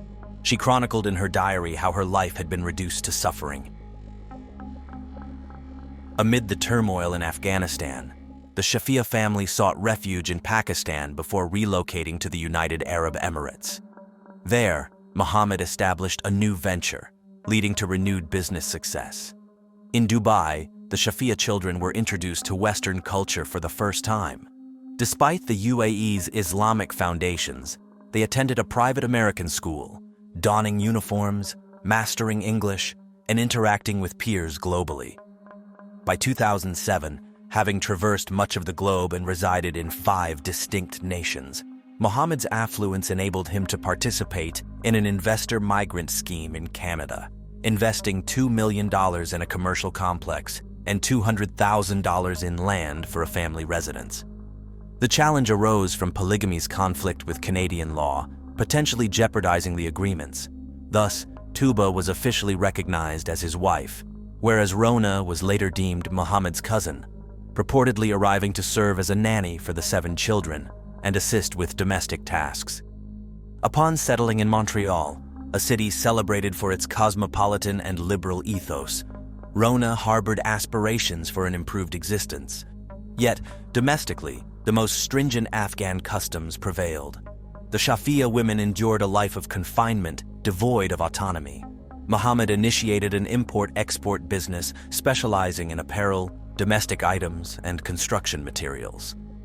Adapting to Montreal's environment proved challenging. The children, accustomed to English education in Dubai, were now enrolled in a French language school. While Rona was fluent in French, her skills were largely overlooked, leaving her marginalized. Neither Mohammed nor Tuba spoke English or French, positioning the children as their interpreters. Awaiting their mansion's completion, the Shafias resided in a leased home, segmented into 4 bedrooms and 2 baths for 2 years, mostly leaving their furnishings from Dubai unpacked. Contrary to the lifestyle one might expect of an international businessman, the children slept on brown mats on the floor, underscoring a stark contrast to their previous life. Between 2007 and 2009, Mohammed primarily resided in Dubai instead of Montreal. Altogether, his time in Canada amounted to merely 6 months. Throughout these frequent international business journeys, his offspring Hamid assumed leadership within the household. Prior to relocating to Canada, Mohammed had set a principle that mandated educational achievement before any meetings. The eldest sibling kept a vigilant eye on his sisters, despite experiencing considerable liberty himself. Zainab and her younger sibling Sahar were fond of Western styles and took pleasure in mingling and interacting with fellow high school peers, which inevitably sparked severe turmoil within the family. Shafia, despite Zainab being the eldest, found herself concealing aspects of her life from her younger brother, even though they both were enrolled in the same school in Montreal. In February 2008, Zainab, then 18, captured the interest of Omar Wahid, a young Pakistani man, who expressed his affection by sending her a Valentine's Day card suggesting friendship. In a gesture of acceptance, he requested Zainab wear a white dress the following day. Zainab responded with a covert email, outlining the terms of their friendship and urging him to be mindful of her brother and to keep their association hidden from nosy observers. Their rare encounters, mainly in the library, were kept discreet. Zainab warned Omar of the dire consequences if her father discovered their rendezvous, fearing for her life at home.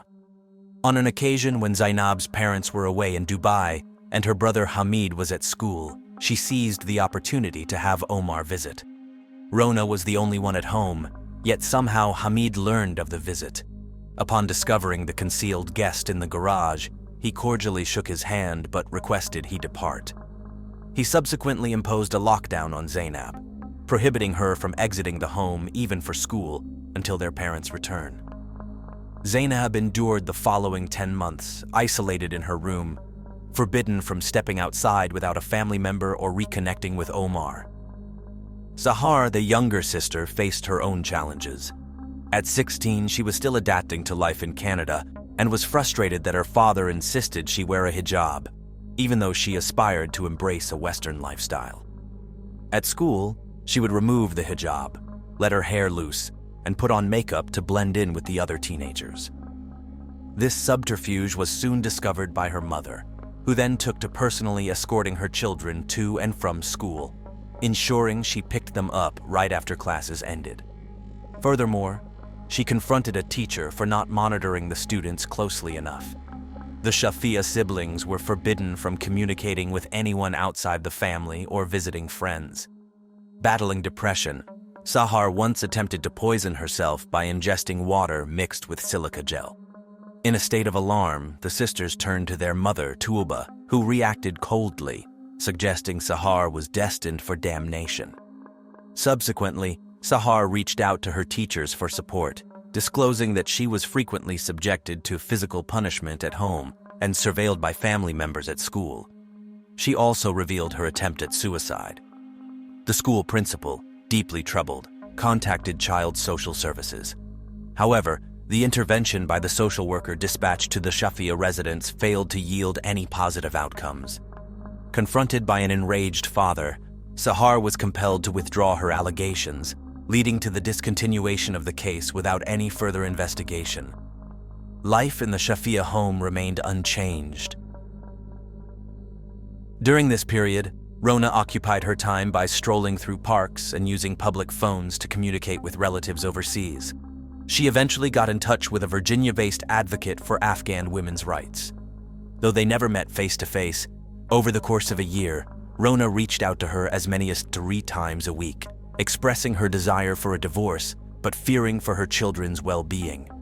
Her husband, dismissive and derogatory towards her, adamantly refused to release her and threatened harm if she attempted to leave. Moreover, Rona was in Canada under a repeatedly extended tourist visa. Exposure of the Shafia household's internal strife could potentially risk deportation for them all. The one aspect of life Muhammad failed to dominate was the advent of modern technology. A few months on, upon turning 19, Zainab was permitted to resume her education at a different school, attending morning sessions solo and evening French classes with either Hamid or her mother. Zainab hadn't forgotten Omar, and after a year of no contact, reached out to him via email, rekindling their clandestine meetings. Additionally, Zainab introduced Sahar to her classmate, Ricardo Sanchez, a 21-year-old recent Honduran immigrant. Occasionally, they went on double dates. Ricardo and Sahar cherished every moment together. Once, Ricardo observed bruises on Sahar's body, which she attributed to an accidental fall, never disclosing the household violence she endured. Thus, he was led to believe their relationship must remain hidden due to religious disparities. Besides Zainab, Ricardo was acquainted with another sister, Hidi, who at 13 was beginning to push back against familial expectations. Having never lived in Afghanistan and educated in a Dubai private school, Heidi showed little interest in her father's strict cultural practices, favoring instead makeup and trendy attire, much like her elder sisters. In protest against punitive measures, she frequently skipped classes. Despite her father's complaints to the school, Heidi's rebellious stance persisted. On a spring evening in April 2009, Heidi, along with her younger brother and sister, lingered too long at a mall, unwittingly becoming the targets of their father Muhammad's and brother Hamid's wrath in a severe outburst. Enraged, the duo verbally and physically assaulted the children, with Zainab looking on, powerless to shield her younger siblings. This incident prompted Zainab to make a drastic decision to flee her oppressive home environment. Despite seeking assistance from her boyfriend Omar and facing his initial reluctance, she was adamant about leaving, citing her inability to endure their circumstances any longer. The prospect of marriage between Omar and Zainab was bleak, given their parents' anticipated disapproval. Ultimately, Omar had no option but to help Zainab escape, despite his lack of resources. On April 17, 2009, the Shafia household was plunged into turmoil. Hamid alerted the authorities of his sister's disappearance. The revelation of Zainab's escape left the other children feeling anxious and fearful, compelling them to confide in a passerby their reluctance to return home. The responding officers uncovered the children's fears of their father and brother, learning of the physical abuse and threats they faced for any act of defiance. Upon the officers' arrival at the Shafia residence with the children, Muhammad's mere presence and a few words in their mother tongue were enough to silence and sway the children into retracting their statements. Rona, Muhammad's first wife, was the only adult in the home aware of the reality, but found herself in a powerless position. Treated as a subordinate by Tuba, deprived of her passport, and with restricted access to communication, Rona managed to maintain contact with her overseas family through the modest allowance she received. That evening, a social worker's visit to the Shafia home led to an interaction with Tuba, Muhammad, and Hamid. Despite recognizing potential evidence for a criminal investigation, the decision was left to the prosecutor, following protocol. No charges were filed, setting the stage for the Montreal police to later probe into a grave crime 2.5 months afterward. Omar led Zainab to a shelter designed as a refuge for young women between 18 and 30 facing life challenges. The facility's staff were at a crossroads upon her arrival, given her unique circumstances. Yet, in this sanctuary, Zainab tasted the freedom she longed for, enjoying the autonomy to move freely. Omar served as the liaison between her and her family. When law enforcement took an interest due to the Shafia family's inquiries, Omar reassured them of Zainab's well-being and her voluntary decision to leave.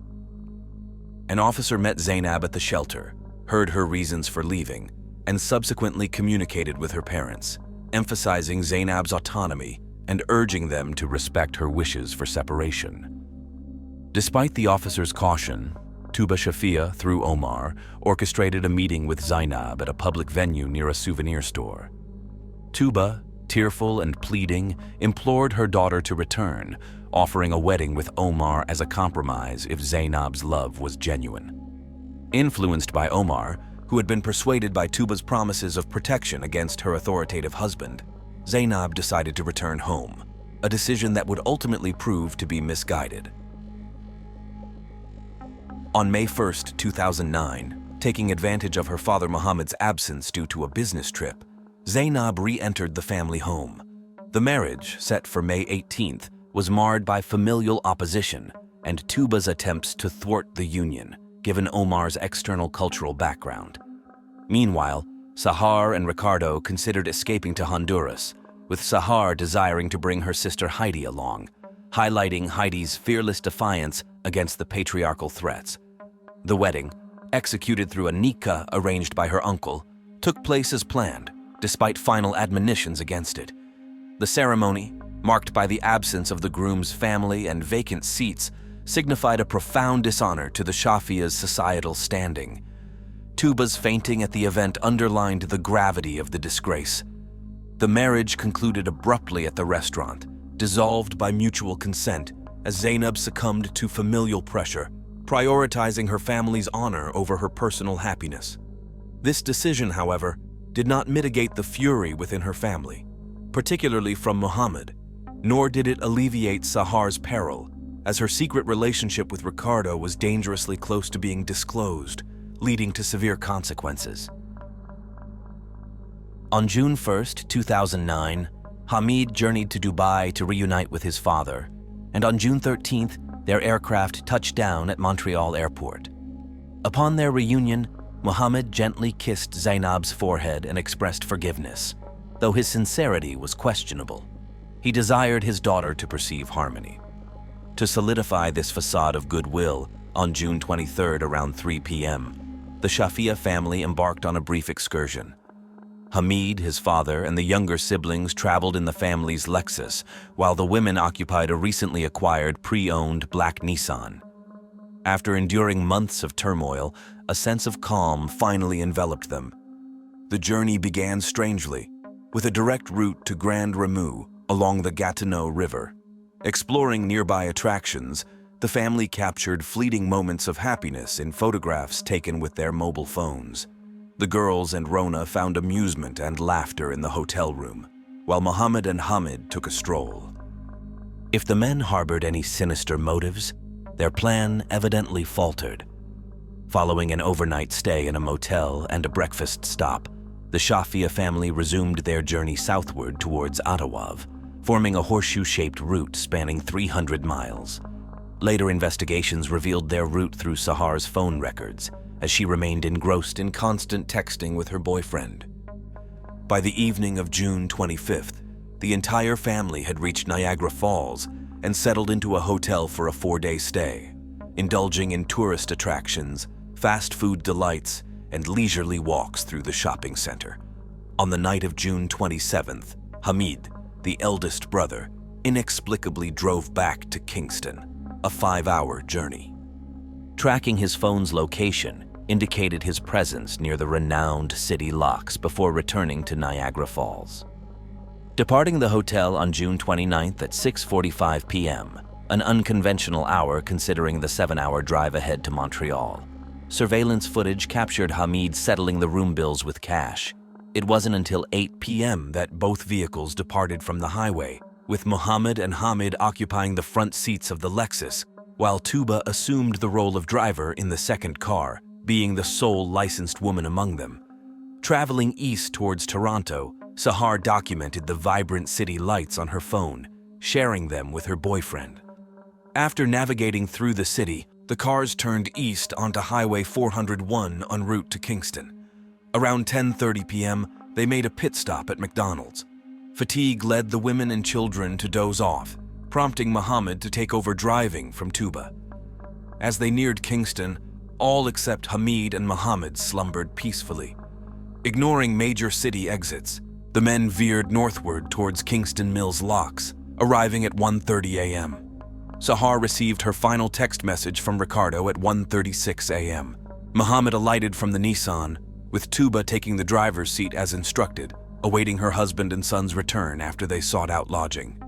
It was an odd location to wait, having passed numerous signs indicating nearby hotels along the way.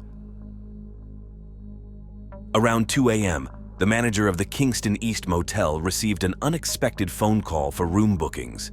Answering the call, the employee encountered two men, Mohammed and Hamid, at the door. Inquiring about the number of occupants, the men appeared unsettled. Initially stating 6, they later suggested there might be 9, engaging in a brief discussion in an unfamiliar language amongst themselves. Eventually, they settled on 6 occupants. Hamid settled the bill in cash and escorted the 3 drowsy children to their room, after which he and his father departed in their SUV, veering left toward the locks, piquing the motel manager's curiosity.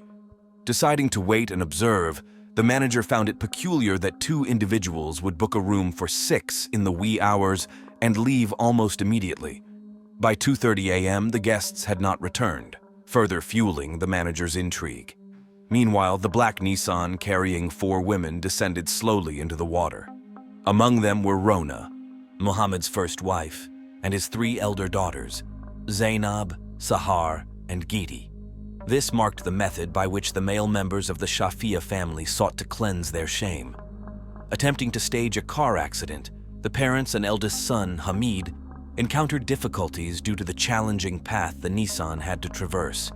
Negotiating a high curb, driving through grass, executing a sharp left turn to evade a rocky outcrop, and then turning right proved arduous. Even then, a concrete ledge obstructed the path to the water, halting the car's progress upon impact.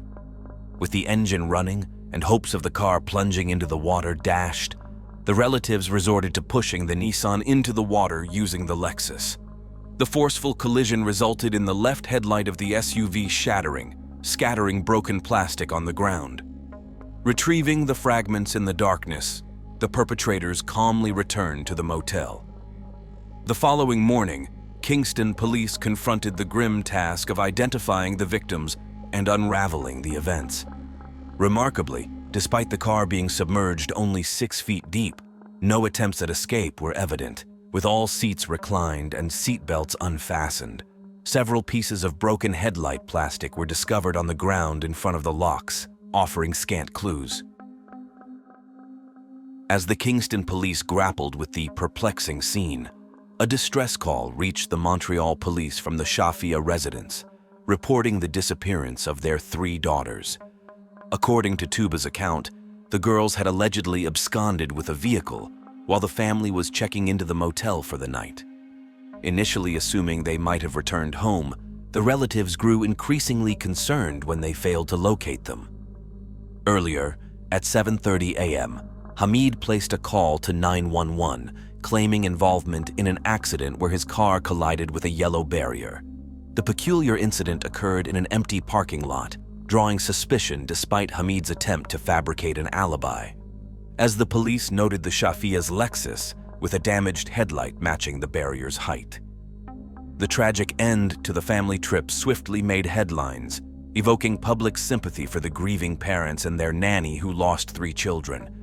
Mohammed and Tuba assumed the roles of sorrowful parents, maintaining their narrative and participating in tearful interviews with journalists. However, public empathy waned quickly as listening devices planted in the vehicles unveiled the harrowing truth.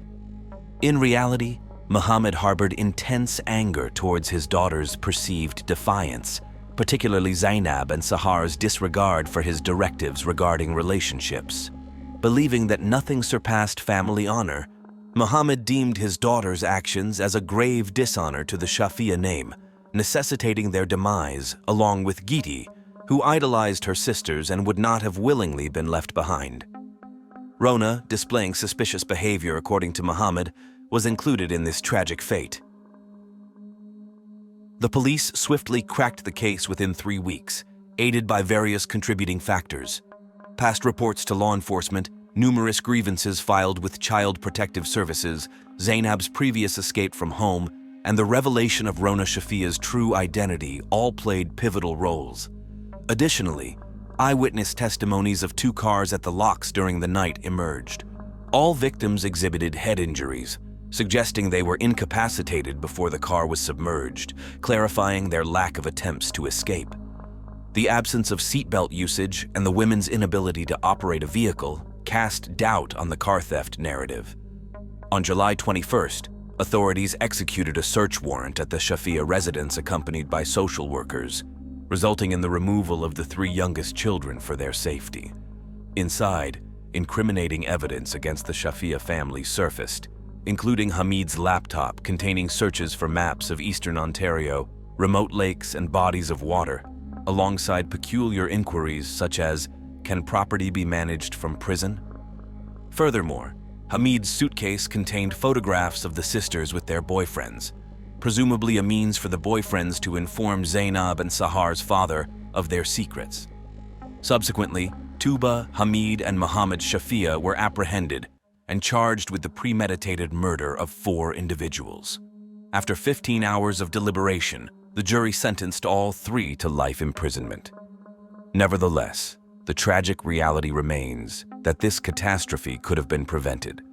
The turmoil brewing within the Shafia household was known to numerous teachers, relatives, and law enforcement personnel, yet no action was taken to intervene. Muhammad Shafia's twisted scheme to reclaim family honor succeeded simply because he viewed women as possessions, tragically depriving his own children of their lives.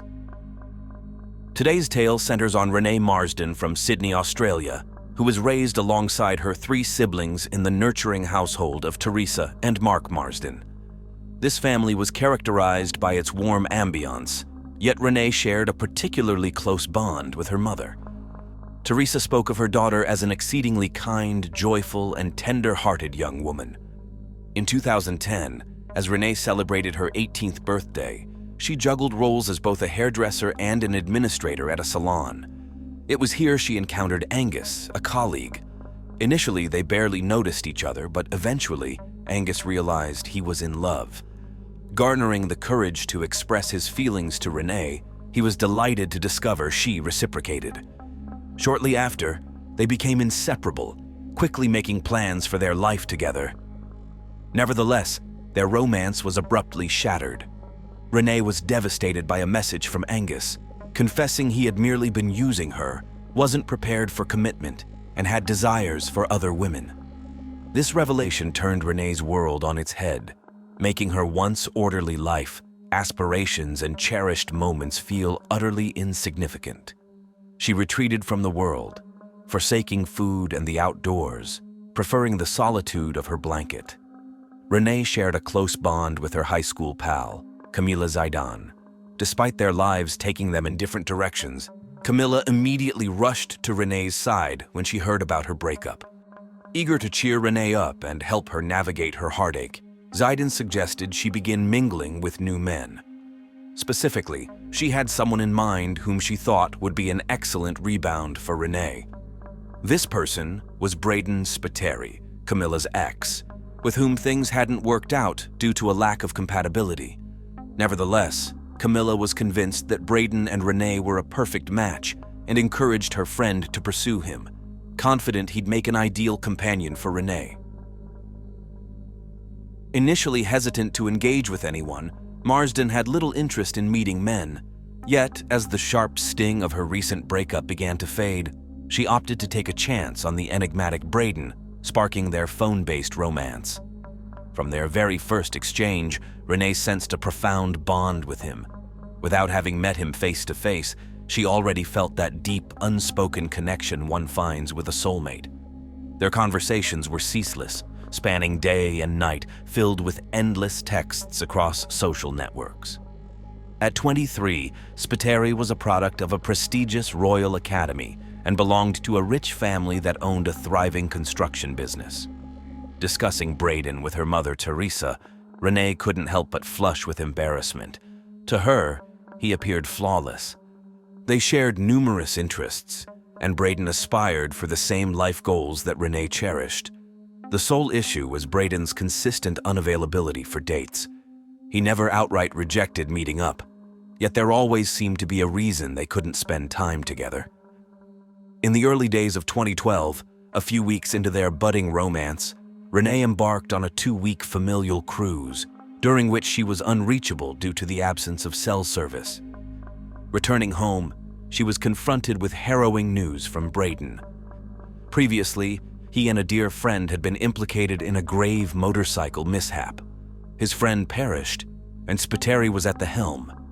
The inquiry concluded his lack of attentiveness behind the wheel had led to manslaughter charges against him.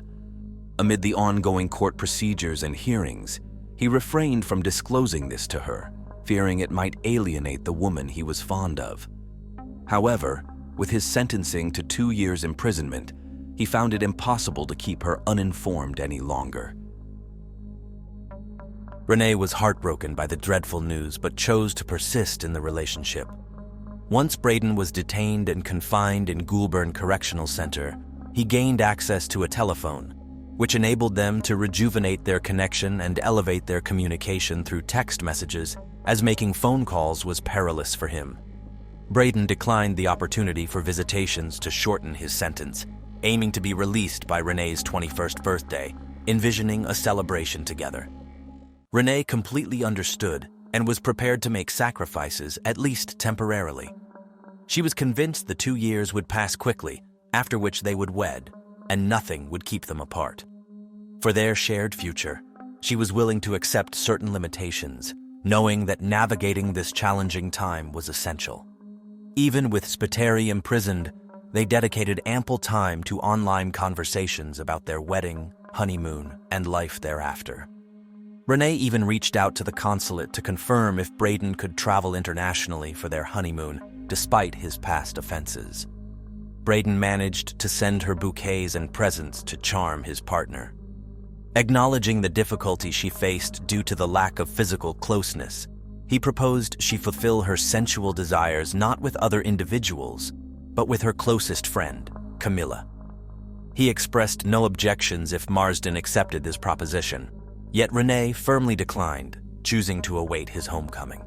Conversely, Camilla appeared quite taken with the notion of closeness with Renee, frequently questioning the specifics of Renee's exchanges with Braden, probing how Marsden dealt with her sensual needs, and at times, becoming overly inquisitive. Camilla rang multiple times daily, and if Renee didn't respond, she would flood her friend with countless texts. Oddly, Camilla started displaying envy towards Renee's other companions, and would even complain if Renee spent a whole day with her mother, Teresa.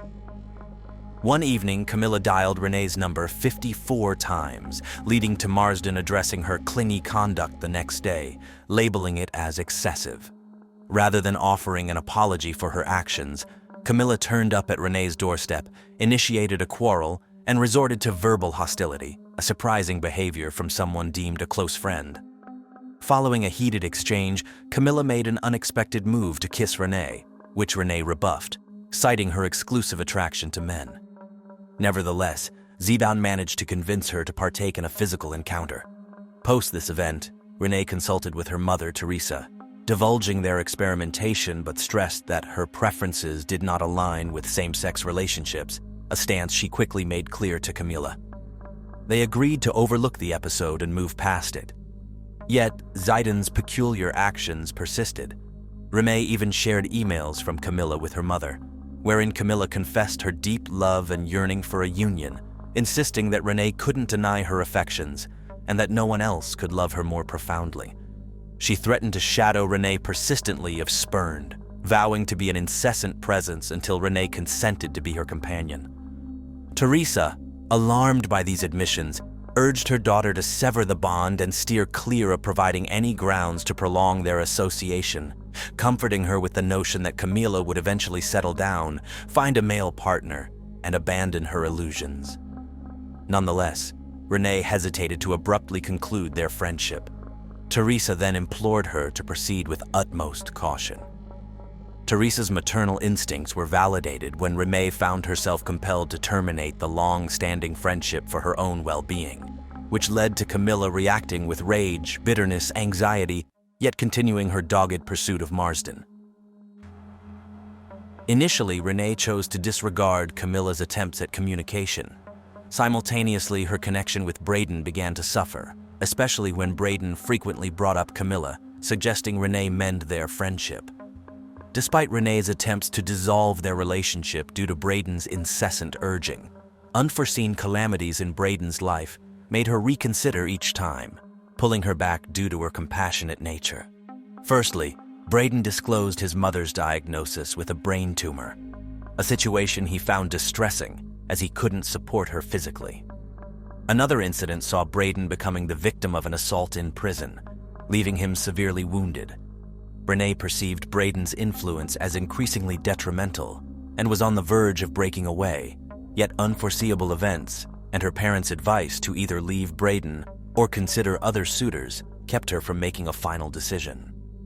Her parents hoped that diminishing her emotional ties with Braden would encourage her to permanently sever their relationship. In his attempt at reconciliation, Braden proactively contacted her parents, trying to assure them of his good intentions and compatibility with Renee. He persisted in sending romantic messages to Renee, urging her to reconcile with Camilla and to forgive her, which eventually led to Renee reestablishing her bond with Camilla, the one supporter of her relationship with Braden. 3 months into their rekindled relationship, an utterly smitten Renee, with Camilla for emotional backing, ventured to a tattoo parlor and had "Speakeri" inked on the right side of her chest. One day, while navigating social media, Teresa, the mother of Renee, chanced upon a photo uploaded by Renee's former beau, Angus. She appreciated the image without any hidden intentions. Braden, noticing Teresa's online action, interpreted it as an intentional move to reignite a spark between Angus and Renee.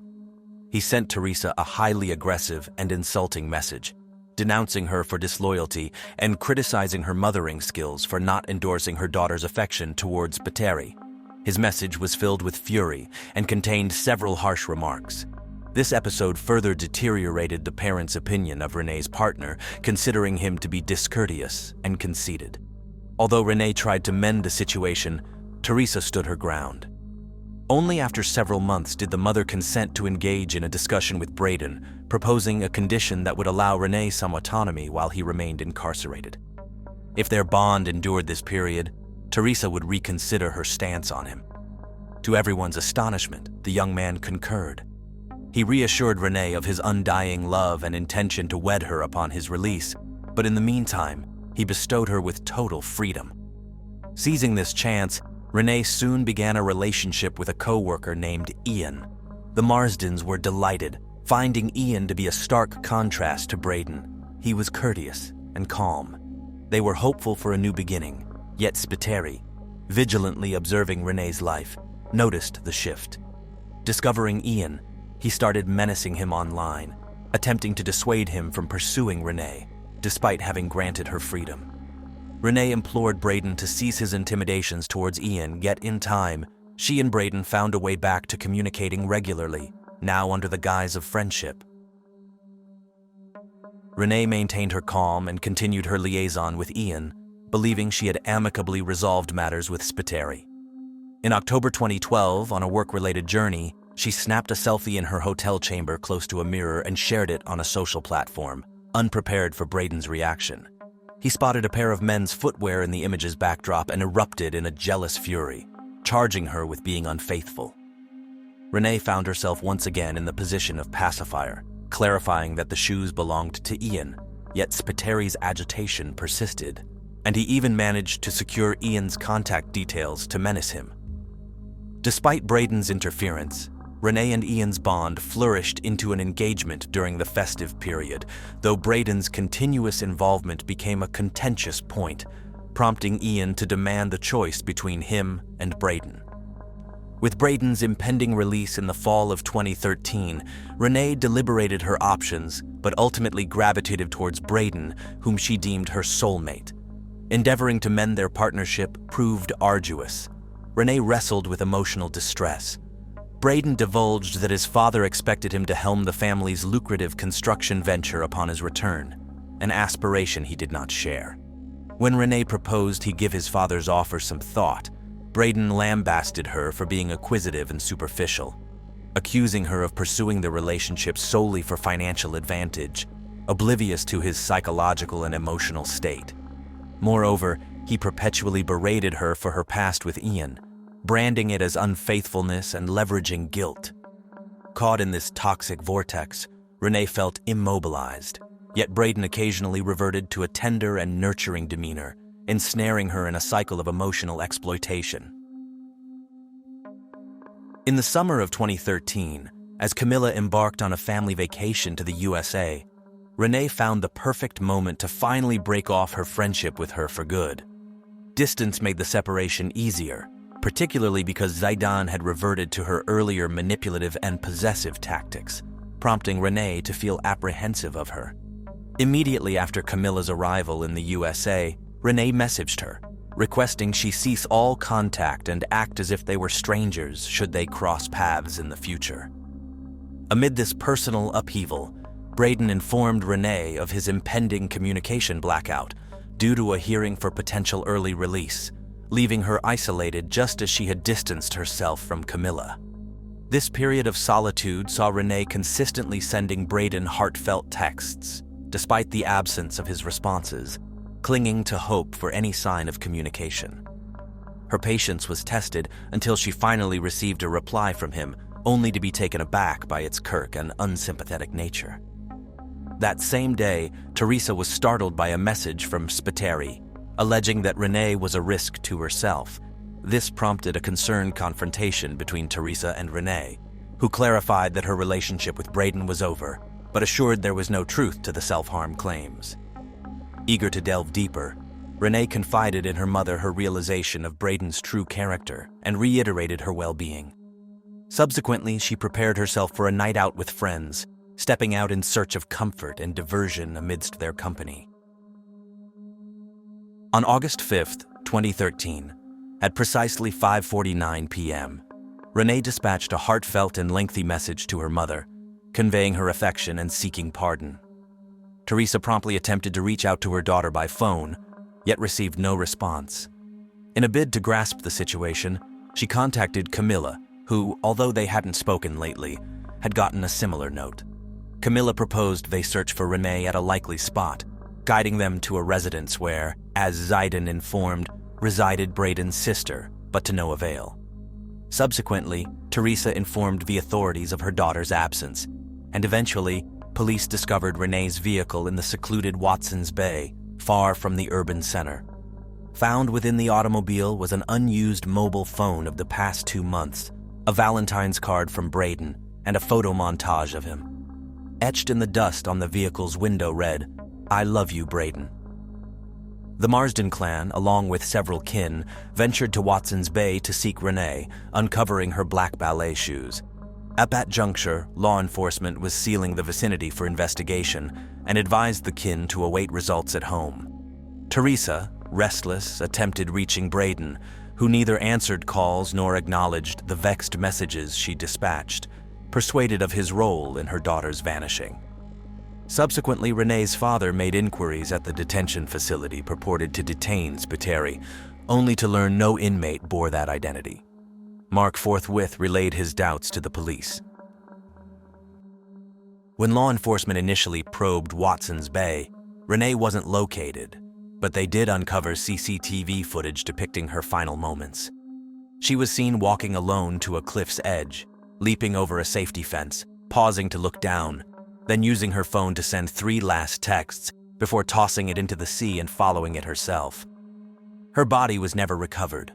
Devastated by her abrupt disappearance, her family grappled with the reality that Renee might be gone forever. Their focus shifted to uncovering the recipients of her final messages and their contents. Investigation revealed Renee had sent 91 texts to Braden before departing for Watson's Bay, with silence from him until just before she jumped, when she finally received a response. A peculiar similarity was detected in the grammatical patterns of texts from both Camilla and Braden, along with mirrored mood fluctuations. If Camilla displayed hostility towards Renee, Braden exhibited anger, and vice versa. Despite originating from 2 distinct numbers, the messages were traced back to a single sender, revealing Braden Spiteri as a fictitious entity created by Camilla. Among the last communications on Renee's phone was a message from Braden, breaking off their 18-month relationship, claiming he needed space. This led to Renee experiencing a severe emotional crisis, witnessed by her colleagues as she shook and wept uncontrollably. After regaining some composure, she made a brief 90-second call to the prison, ostensibly to Braden, as per the call records. A subsequent house search of Zaidan's under warrant resulted in the seizure of multiple mobile phones, a ripped letter from Renee to Braden, and another letter intact from Camilla, expressing gratitude to Renee for introducing her to her soulmate, vowing repayment. Additionally, the man believed to be Braden in photos, actually named Cameron, was discovered to be uninvolved, his identity unknowingly exploited in the fictitious relationship. Renee spent the last 18 months of her life believing she was in love, only to discover on the day of her death that Braden wasn't real. Camilla confessed to deceiving her best friend by pretending to be Braden. However, since there were no laws in New South Wales at that time against catfishing, the police couldn't charge her. She hadn't extorted money from Marsden to be accused of fraud. All she did was for her own entertainment or pleasure. In 2020, Renee's parents convinced authorities to investigate their daughter's death and how Camilla directly contributed to it. Zaidan was granted immunity in exchange for details of her deception. Camilla, who managed to escape accountability for her actions, claimed that she and Renee were in love. Because the Marsden family would never have accepted their relationship, they supposedly invented the character of Braden as a cover for their relationship. Camilla also insisted she had no idea Renee would take her own life, but the victim's relatives believed the breakup between Braden and Renee was revenge after Marsden definitively ended their friendship. Camilla was obsessively fixated on Renee but couldn't have her while remaining a woman, so she deceitfully involved her in these online relationships and created a male version of herself. Sadly, this cruel prank led to the death of a young woman. Currently, Camilla is known to have married, had a child, and is enjoying life, ultimately deciding to marry a man, realizing that same-sex romances were not her destiny.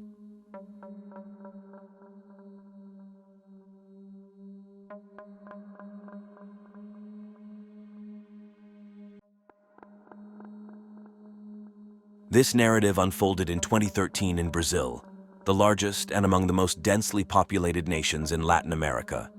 Hosting over 200 million inhabitants, it still harbors wild tribes along the Amazon River's banks that have yet to encounter modern civilization. The iconic Christ, the Redeemer statue in Rio de Janeiro, stands not just as a beacon of Brazil, but as a symbol for the whole continent. This imposing structure, rising 125 feet, has been acknowledged as one of the new wonders of the world. Renowned for its passion for football and popular telenovelas, Brazil is also celebrated for its vibrant carnival, and as the leading coffee producer for more than a century. It was here that 48-year-old Marcos Matsunaga resided with his wife Elise, who was 38 at that time. Despite the decade gap in their ages, they appeared to be blissfully content and were exceedingly affluent. Marcos, a multimillionaire CEO with ambitions of reaching billionaire status, was at the helm of Yoki, a food corporation specializing in snacks such as popcorn and chips. This enterprise, a legacy passed down through his lineage, was established by his grandfather, Yoshizo Kitano, whose name inspired the company's moniker, Yoki. Matsunaga harbored plans to divest the company for $1 billion, yet he never attained the billionaire milestone. Prior to his relationship with Elise, Marcos had been married and chose to end that union for his newfound love, diving into a maelstrom of desire and imprudence. Whether Elise had any involvement in this decision remains uncertain. Matsunaga had long been disloyal to his spouse with numerous women, with Elise initially being one among many, until he recognized that he had truly fallen. Marcos encountered his future partner on a companion service website. In person, he seldom drew attention from the opposite sex. His physique was larger, with nondescript features and a challenging disposition. Nonetheless, he was in constant search of validation, thus he covertly engaged companions to fulfill his desires. It was through this avenue that he crossed paths with Elise, who would eventually become his subsequent spouse. Elise Matsunaga originated from a highly dysfunctional household, enduring severe poverty. Throughout her youth, she suffered recurring abuse at the hands of her stepfather. As a result, she experienced a tumultuous upbringing, frequently finding herself in difficult situations, exacerbated by the perilous neighborhood her family inhabited. As Elise matured, she broke free from this hazardous milieu and pursued a career in nursing. Her inherent compassion, kindness, and generosity made her naturally inclined towards a profession in caring for the ill. Yet, the compassion deeply ingrained in her from a young age paradoxically became her Achilles heel, rendering her incapable of maintaining professional detachment. Elise found herself overly emotionally invested in her patients' well-being, to the point where their deterioration or demise felt like losing someone intimately precious, plunging her into profound grief. The profession increasingly became a source of distress for Elise, who found the emotional demands unbearable, especially after the death of a patient profoundly altered her perspective. Confronted with the unsustainable emotional toll, she decided against continuing her nursing career. In search of a different path, she opted for law. However, to support herself and finance her education, she began offering escort services. Initially, Elise found pleasure in her escort role, engaging in social interactions with men. While the physical aspect associated with her job caused her anxiety, it was through this channel she encountered the affluent Marcos Matsunaga.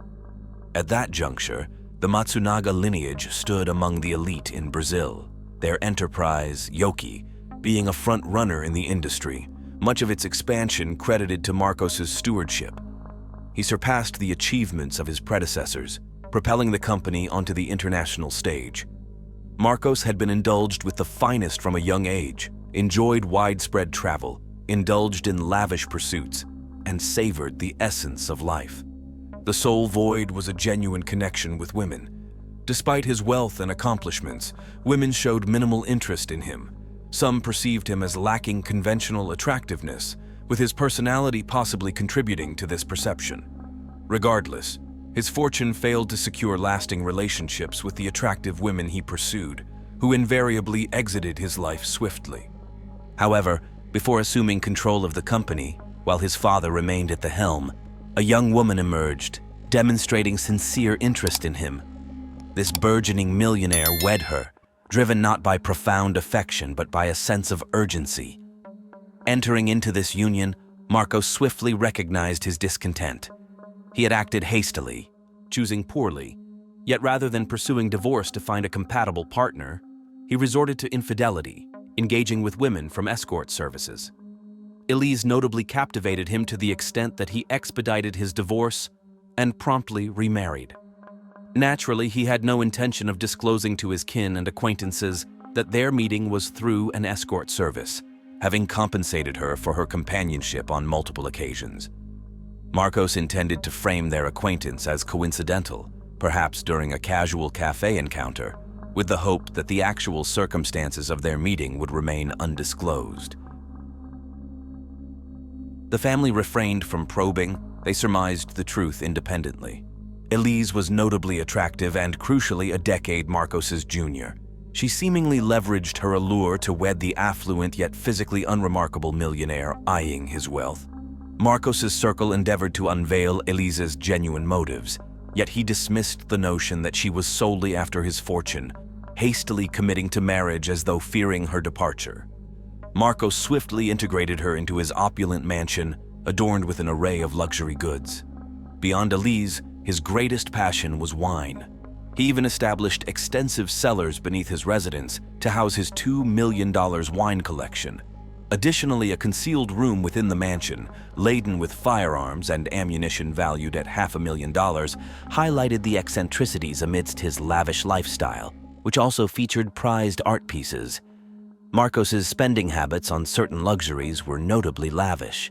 The matrimony commenced auspiciously. The couple indulged in global travel, immersing themselves in diverse cultures while savoring exceptional wines and cuisine. Shortly post-nuptials, they aspired for a child, leading Elise to discontinue birth control in anticipation of pregnancy. Yet, conception proved challenging. Elise belonged to the group of women facing difficulties conceiving through conventional means. Despite their efforts, Success eluded them until they resorted to multiple IVF attempts, ultimately resulting in Elisa's pregnancy. 9 months thereafter, they were blessed with a daughter, bringing immense joy to the new parents. Their expansive home now brimmed with baby essentials, nourishment, and playthings. As time passed, Marcos's friends acknowledged their misjudgment about Elise. Their adventures in the forest hunting wild boars and the presence of a snake at home highlighted their uncommon hobbies. Marcos was particularly moved by having someone who appreciated him beyond his wealth for his unique traits. The Matsunaga family lived contentedly. In late May 2012, Marcos Matsunaga, a prominent CEO and food industry giant, went missing amid finalizing a sale of the family business, Yoki, in a deal worth billions. When his wife, Elise, reported his disappearance, the immediate suspicions by police centered on a potential kidnapping. The widespread knowledge of the Matsunaga family's affluence and Marcos's key role in a major deal led to speculation that various individuals might have motives to harm him or disrupt the deal.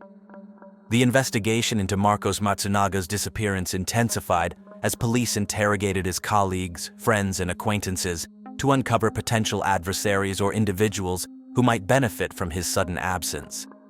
Despite these efforts, no evidence of business conflicts or personal enmities emerged.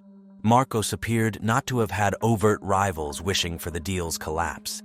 Everything seemed to be proceeding smoothly.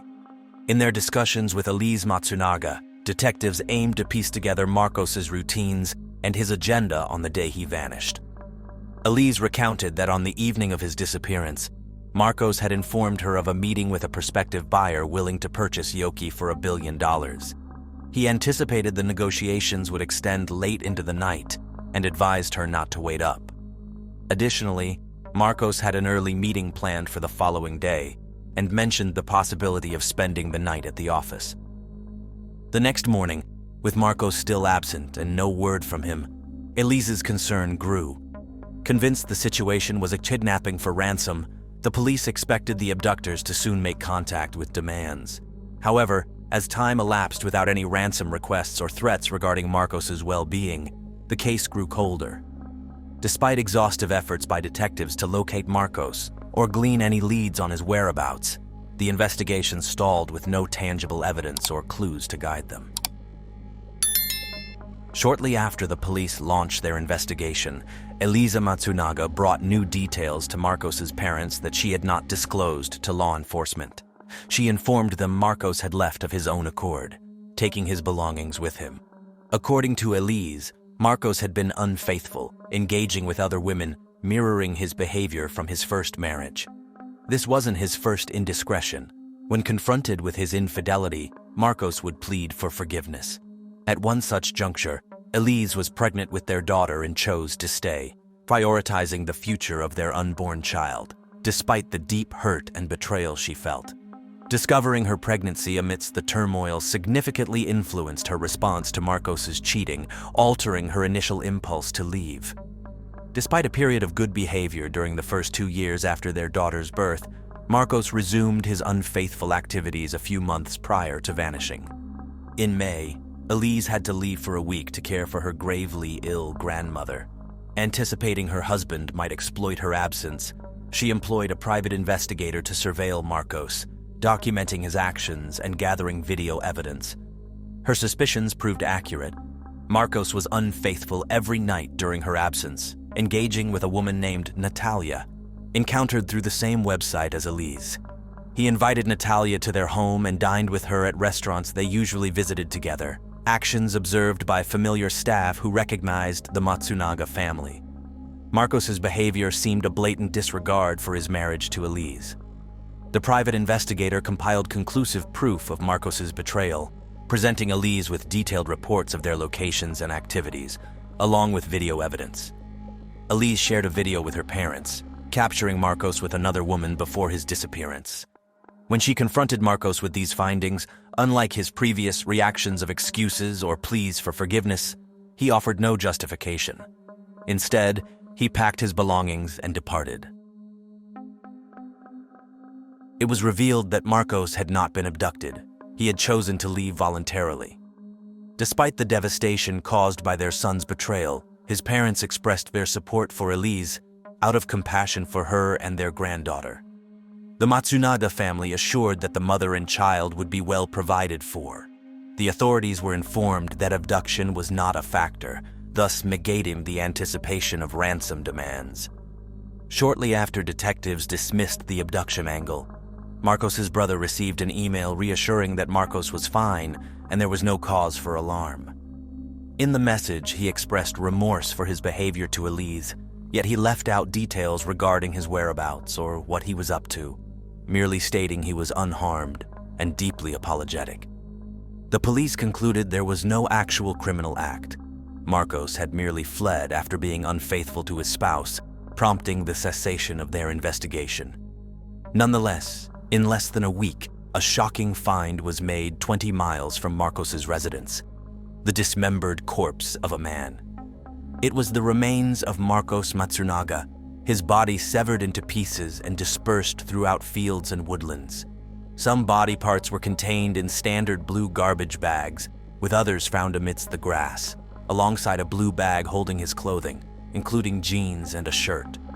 Given the high-end nature and significant cost of these garments, surpassing the monthly income of many locals, they were instrumental in identifying Marcos Matsunaga. The discovery of the man's head was the final piece. Dental comparisons confirmed it was indeed the missing magnate. The cause of death was determined to be a solitary bullet wound to the head, resulting in Marcos's demise. Upon receipt of all body segments at the mortuary for analysis, the coroner observed that the incisions were executed with precision and accuracy. This suggested that the individual responsible had a substantial grasp of human anatomy and possibly some medical background. Initially devoid of leads or suspects, the investigative team was uncertain about where to commence their probe. Their initial step involved visiting the apartment complex where Marcos resided with his spouse and offspring, aiming to gather all available surveillance footage. Given that Elise was the final individual to have seen him prior to his vanishing, the police sought to trace his last known movements, observe his attire, demeanor on that day, and any peculiar behavior. Upon securing the footage, they commenced its examination, specifically highlighting instances where Matsunaga was visible. He was attired identically to the apparel discovered near his remains, a shirt and designer denim. The earliest footage dated back to May 19, 2012, coinciding with the day Elise concluded her journey prior to her engagement with a private investigator or viewing the incriminating evidence against her spouse. Marcos fetched her from the airport, escorting her and their child back home. Elise did not immediately confront the issue of his infidelity, either during their ride home or within the elevator. The footage depicted them as a seemingly ordinary, affectionate family unit. Subsequently, the cameras captured Marcos later that evening, exiting to retrieve a delivered pizza. He seemed anxious and weary. After obtaining the pizza from the delivery person, he re-entered the complex, yet never exited the apartment thereafter.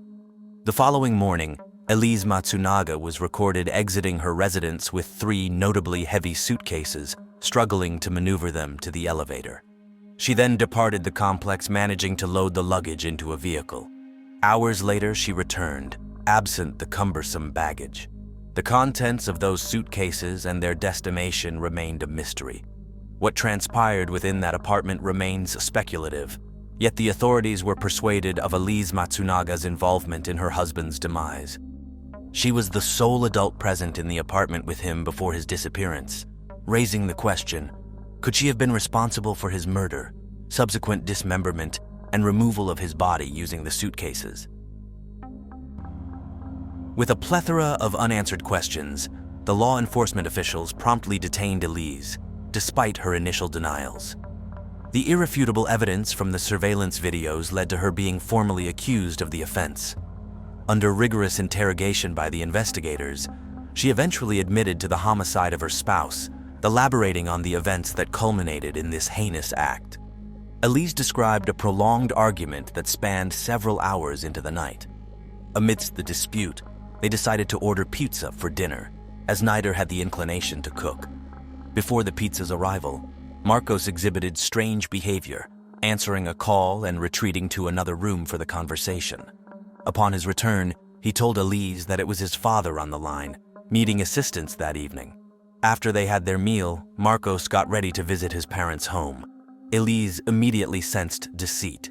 She was informed by the private investigator's findings that Marcos had been rendezvousing with Natalia every evening for the last week, and despite a brief hiatus, he intended to abandon her for another date.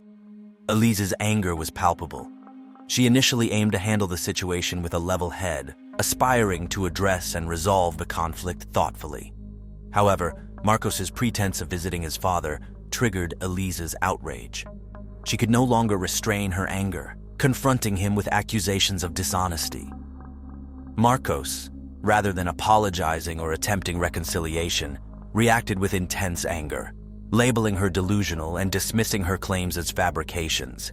He further insulted her, branding Elise as paranoid, insecure, and unstable. The allegation that struck her the hardest was his claim of her being an inadequate mother to their child, a narrative Marcos had subtly suggested during their relationship. Yet, enduring such derogatory remarks, especially upon discovering his infidelity, was overwhelming for her.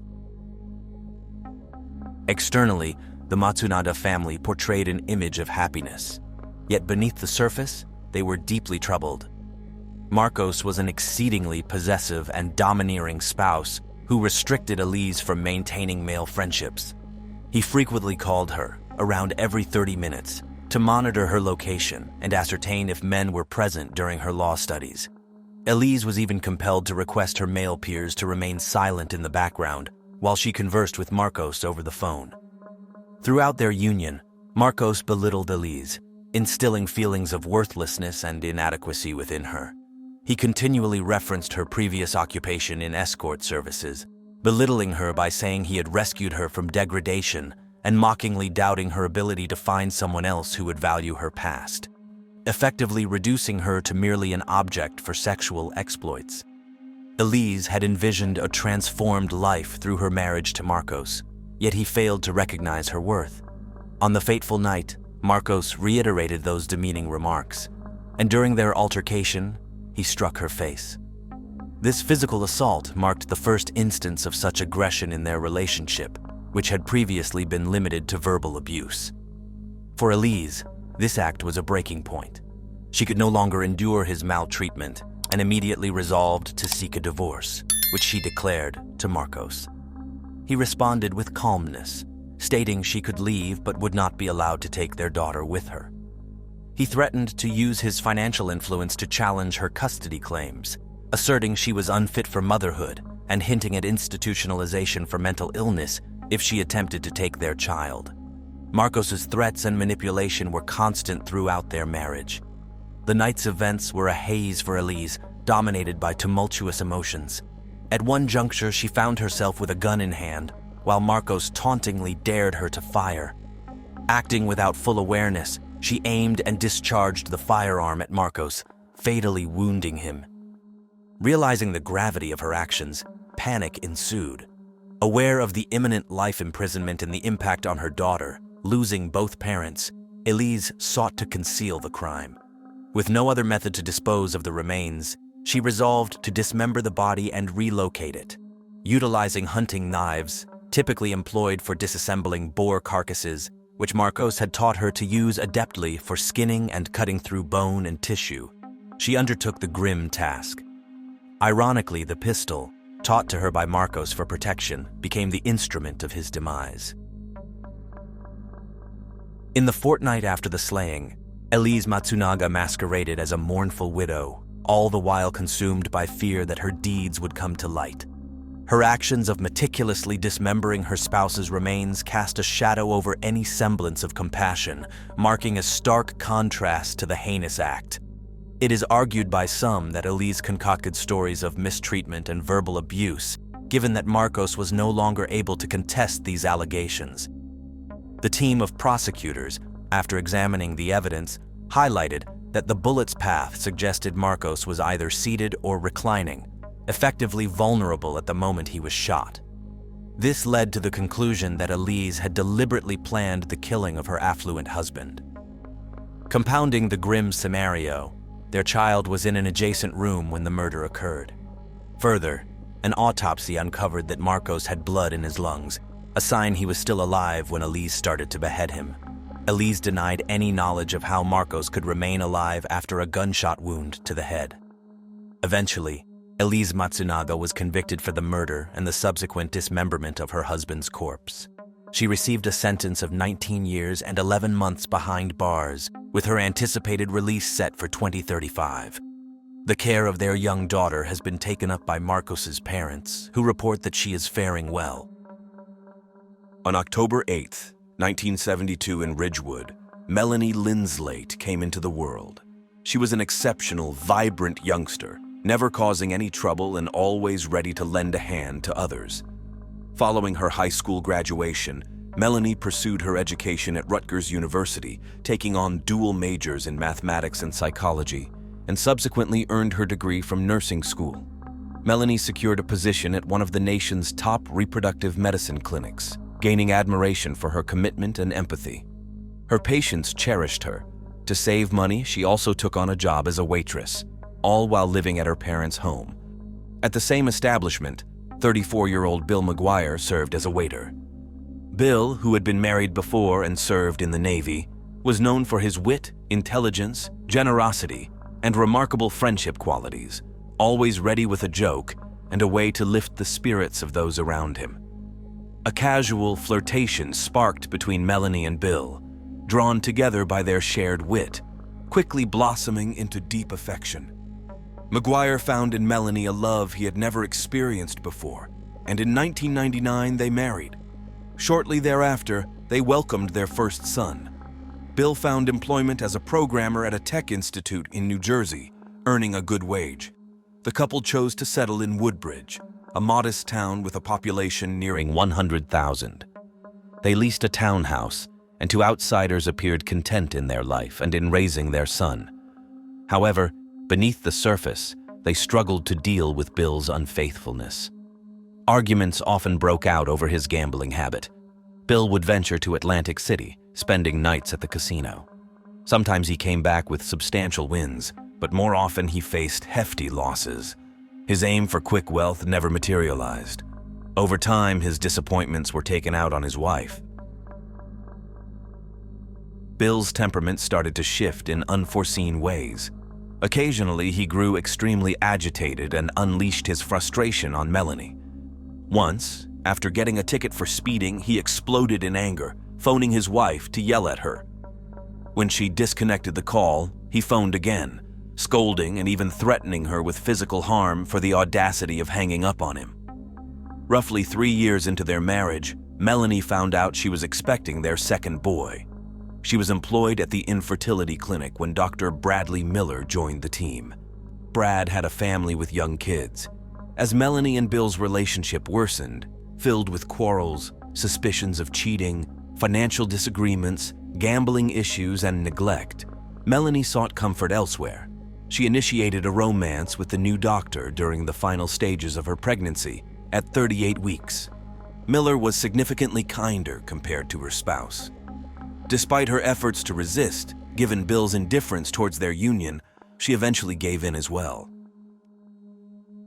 Melanie maintained her liaison with Brad as Bill pursued his own interests, yet they continued their marriage, overlooking each other's actions. The presence of their second child didn't resolve their familial issues, but concurrently, they managed to amass a significant amount of money. To prevent Bill from depleting their savings on gambling, they opted to invest in their own property. Nevertheless, agreeing on a location proved challenging. Bill was keen on relocating to his native Virginia Beach, whereas Melanie preferred purchasing a property in New Jersey and investing their funds in real estate to keep Bill away from gambling. She believed it was a wise investment and explained to her husband that she wasn't prepared to relocate far and leave behind her job at the clinic, which she cherished, along with her connection with Dr. Miller. Consequently, Melanie persuaded Bill that buying a home in Woodbridge, New Jersey was the optimal choice for their family. The search for an ideal home began. Eventually, they discovered a property with an expansive yard, perfect for their children to play and enjoy themselves. Melanie was delighted, and Bill appeared genuinely enthusiastic as well. On April 28, 2004, the transaction for their new residence was set to be finalized. At that time, Melanie was 31, while Bill was 39, with their sons aged 3 and 5. Regrettably, they never occupied this upscale home. After signing the contract and completing the deal, Bill informed his friends of his joy in acquiring a home. That evening, following Bill's wine-induced slumber on the sofa, Melanie contacted her paramour, declaring her intention to seek a divorce. Yet, before she could broach the subject seriously with Bill the following day, a fierce dispute broke out. Melanie recounted that Bill revisited the home purchase topic, lamenting that he had preferred a more affordable dwelling in Virginia. Instead, influenced by his wife, they had invested all their savings in a home valued at $500,000. The confrontation turned physically violent. Subsequently, Bill announced his departure, asserting he would not return, and admonished her against telling their children they were fatherless. Melanie suspected he had ventured to Atlantic City for gambling. Days elapsed without any contact from Bill. Eventually, Melanie acknowledged that he had permanently left her and their kids. She made no efforts to find him or express concern for his location. Now, as a de facto single mother, she managed her children's daycare arrangements and organized for their grandparents to oversee them overnight. She then consulted a divorce attorney and secured a temporary restraining order against Bill, stemming from their last altercation. On May 5, 2004, merely a week following Bill's departure from his family, 2 anglers accompanied by their kids at Virginia Beach came across a suitcase adrift in the water. They speculated it might be someone's lost possessions fallen off a bridge. Together, they hauled the weighty case onto their vessel, revealing it was shrouded in black trash bags. The grown-ups started to grow suspicious, but a child ripped open a bag, uncovering a ghastly view. Within were human legs cut off below the knees. The discovery left everyone on the boat in utter disbelief. Promptly, one angler dialed emergency services. The vicinity of the gruesome find was bustling with boaters and holiday-goers. Close by lay a fishing island, a residential sanctuary, and a hub for tourist entertainment, a spot frequented for leisure and family outings. Discovering a suitcase filled with human parts was the furthest from anyone's expectations. Upon the police's arrival and their preliminary inspection, it became evident this case wouldn't stand alone. As predicted, it did not. By May 11, 2004, a student on Fishing Island stumbled upon another suitcase on the beach. When she opened it, an overpowering smell of decomposition hit her as she unpacked the garbage bags, revealing a torso and a head enveloped in a clinical blanket. Then, on May 16th, a third suitcase with the rest of the body was found by an unsuspecting angler. These remains were immediately transported for forensic analysis. The coroner identified several bullet wounds across the torso, including a fatal shot to the head. The water had made it challenging to discern the victim's features. However, a forensic artist succeeded in recreating the face, providing a rough sketch for the press. On May 21st, a close acquaintance of Bill chanced upon a news segment displaying a sketch of an unidentified individual. Instantly, the face portrayed seemed eerily familiar to him, and within moments, he realized it was his friend, Maguire. He reached out to Bill's sister, who confirmed that no one had been in touch with her brother, and he had vanished following a dispute with Melanie. The acquaintance wasted no time in alerting the Virginia Beach authorities about his concerns. With a name to work with, the police quickly made a match with fingerprints on file.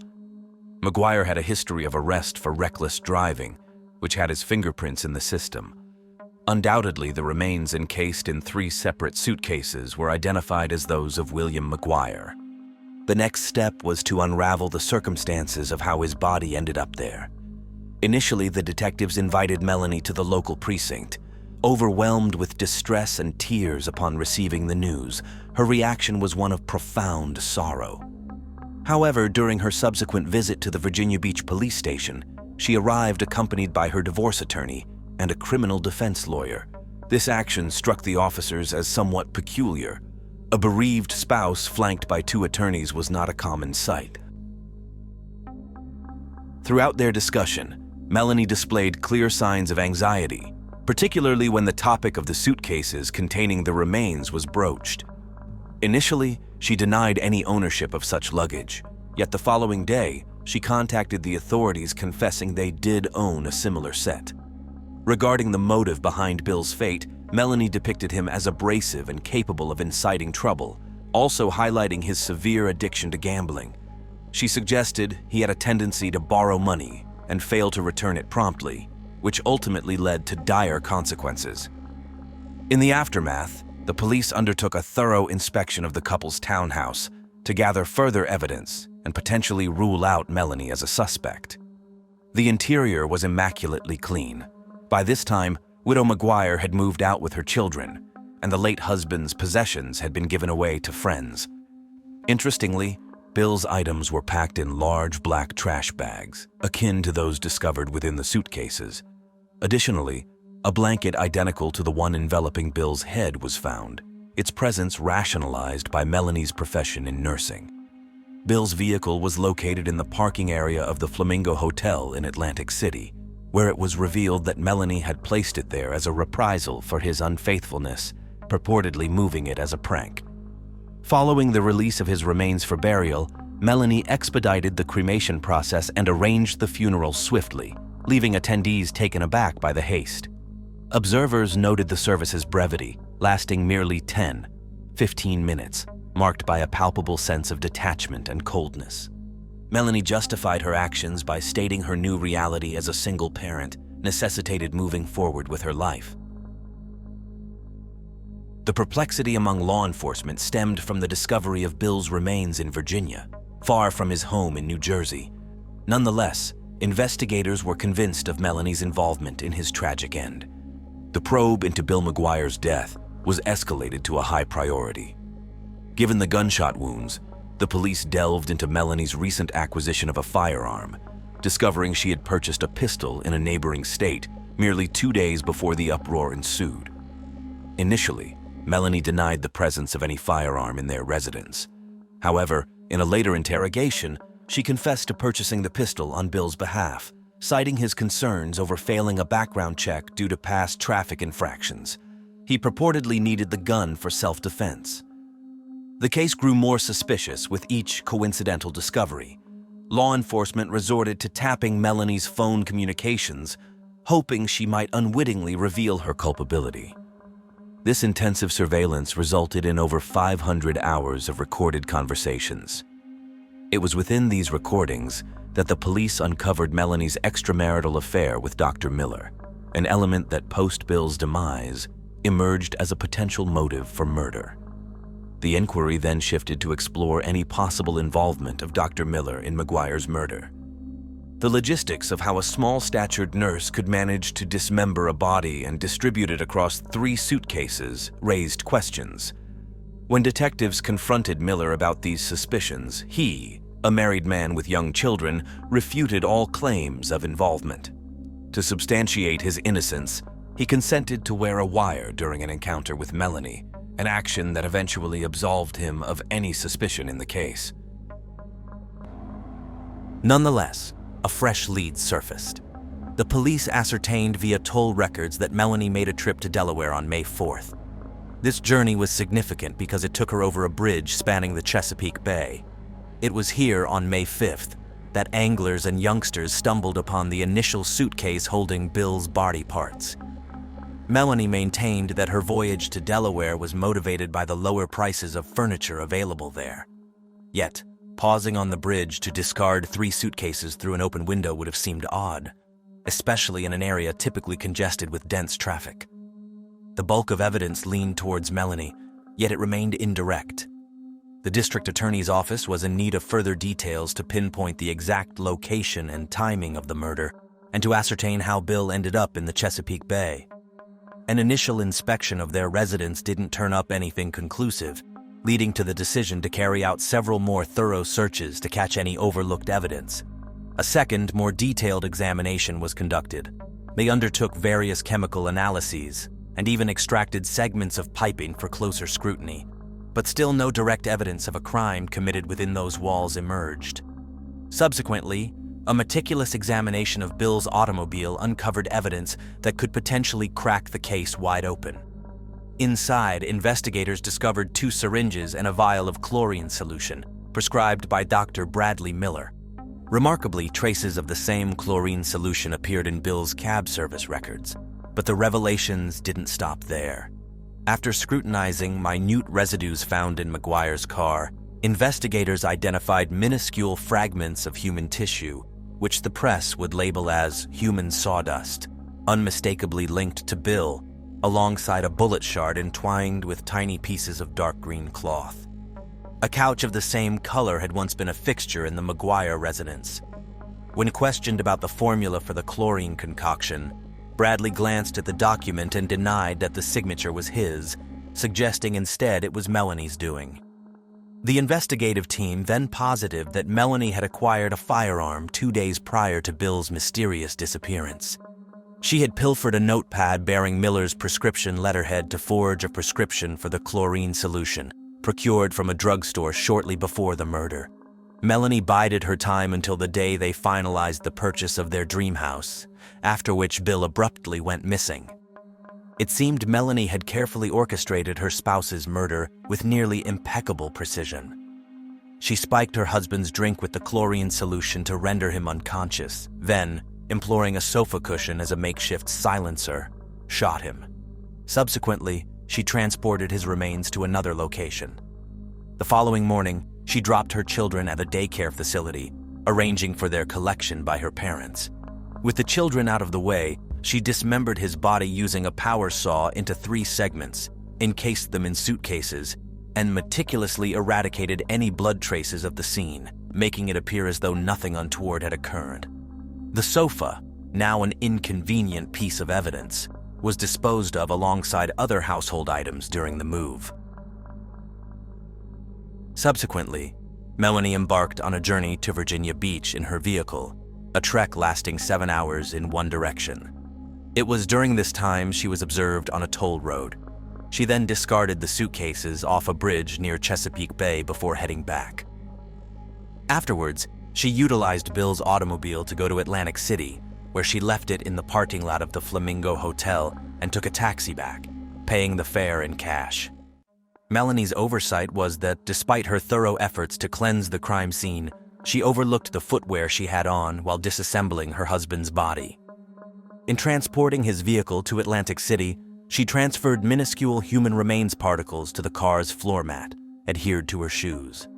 On June 2, 2005, Melanie faced charges, was apprehended, yet was released on a $750,000 bond.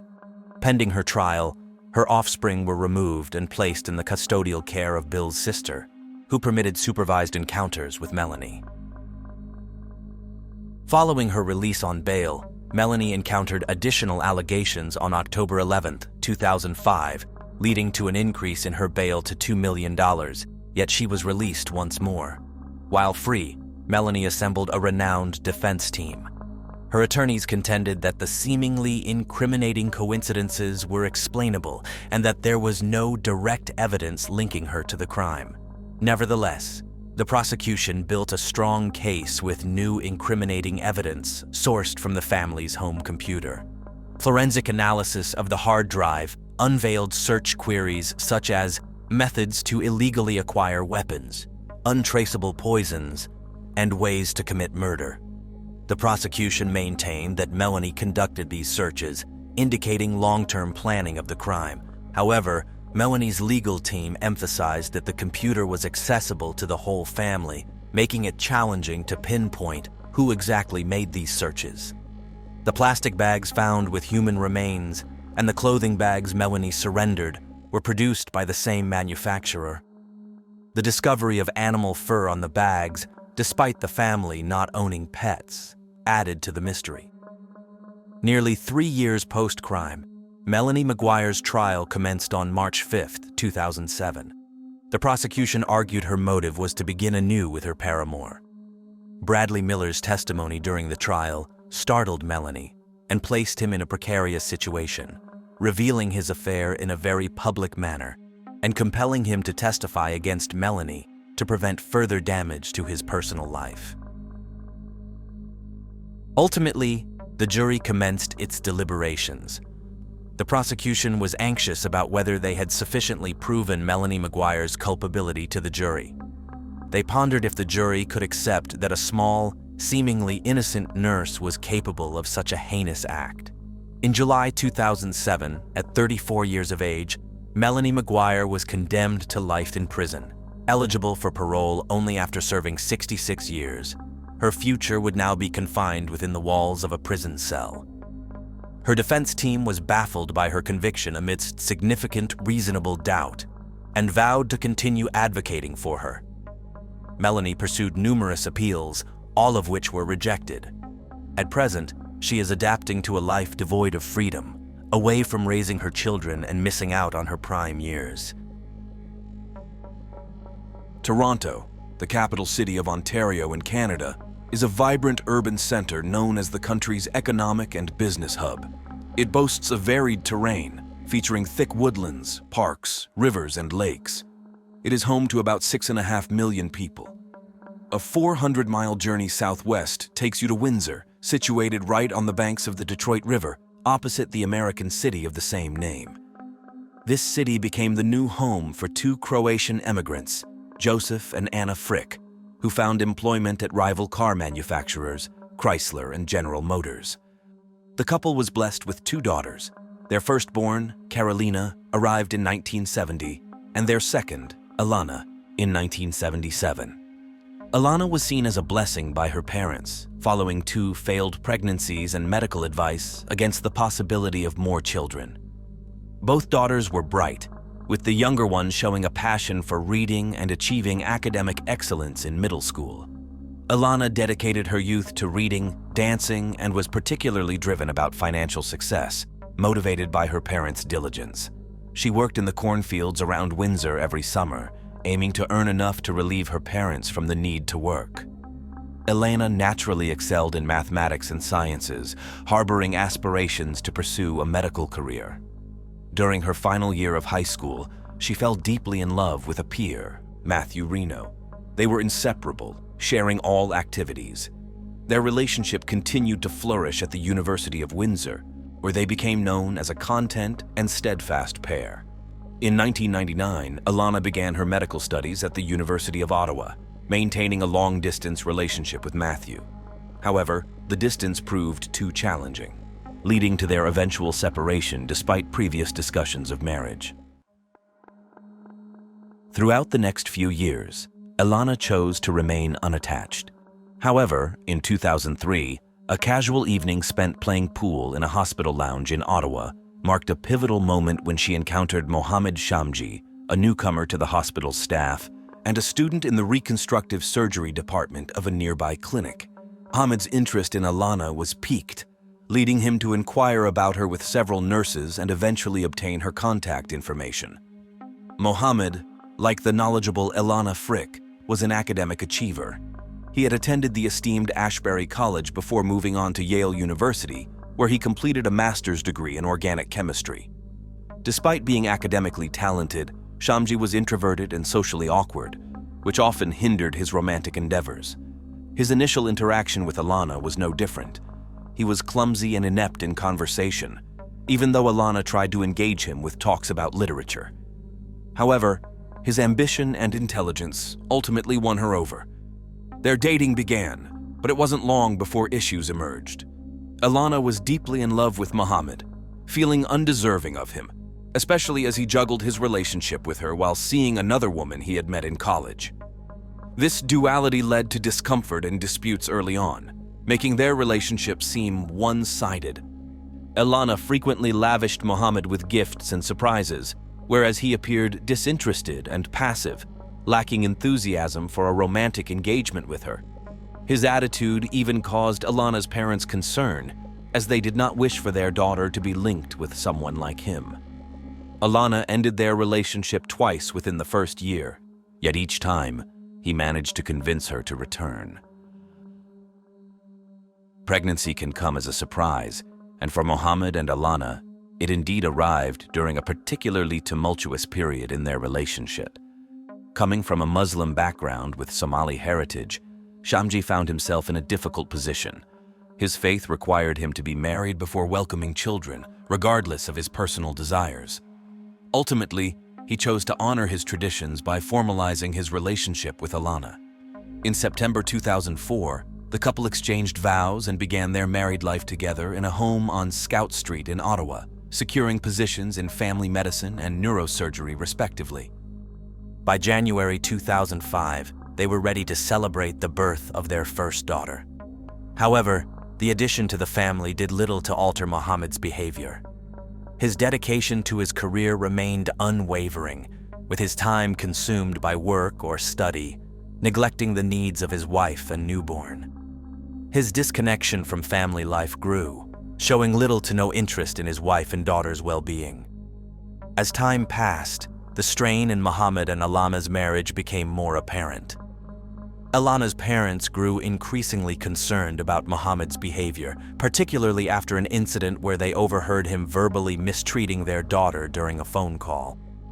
Elana considered divorce as a means to confront the situation, but she often found herself grappling with guilt following their disputes.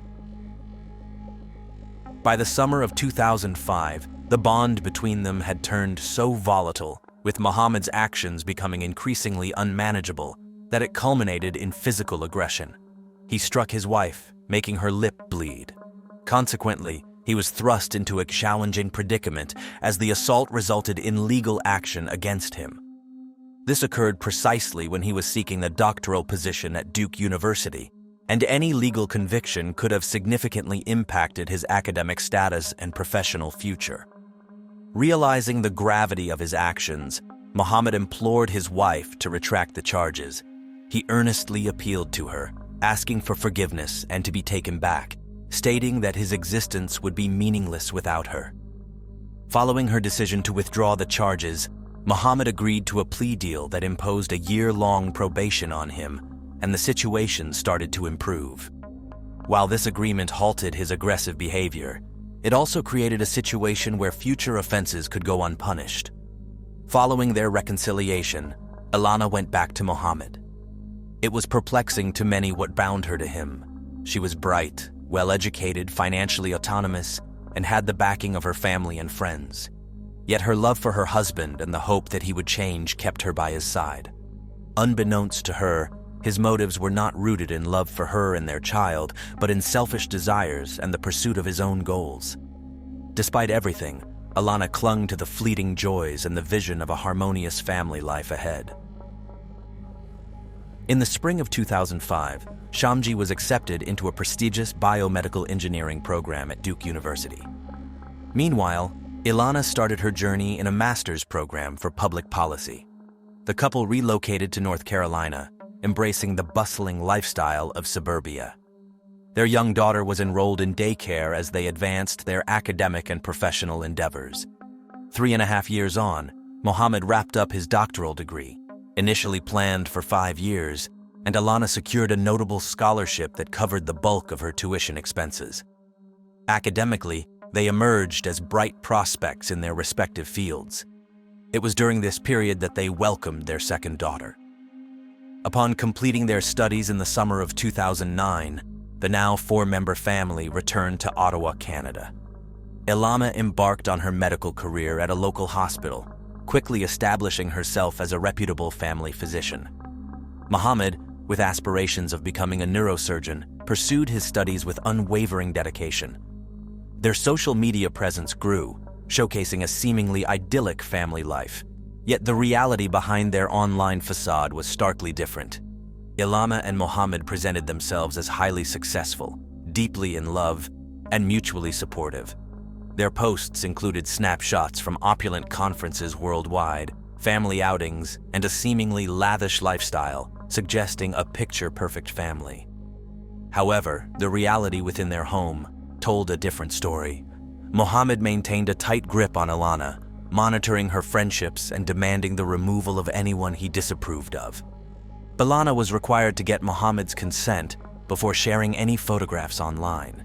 His domineering behavior slowly resurfaced, leading to conflicts that often concluded with him belittling her, criticizing her way of raising their children, and undermining her self-worth with harsh words. In 2011, Mohammed received a scholarship opportunity at a medical institution in Calgary's foothills, perfectly aligning with his dream of specializing in spinal surgery. This advancement necessitated a year-long, long-distance relationship for the couple. During Mohammed's periodic returns, a forgotten open email on the family computer unveiled his extramarital activities to Elana, who discovered incriminating correspondences. Mohammed, confronted with the evidence, did not refute the allegations of his affair with a woman from Calgary and admitted to his actions. Understandably, this revelation distressed Elana, and despite her friend's unanimous counsel to pursue divorce, she chose to give their marriage another chance. Subsequently, the Shamji family relocated to Toronto, investing in a spacious $1.5 million home in North York, and contemplated expanding their family with a third child. While one viewed this as a potential to mend the familial bond, the other saw it as an opportunity to assert further dominance. Elana's pregnancy came to fruition, and by October 2013, their family expanded to include a son, fulfilling Mohammed's desire for an heir.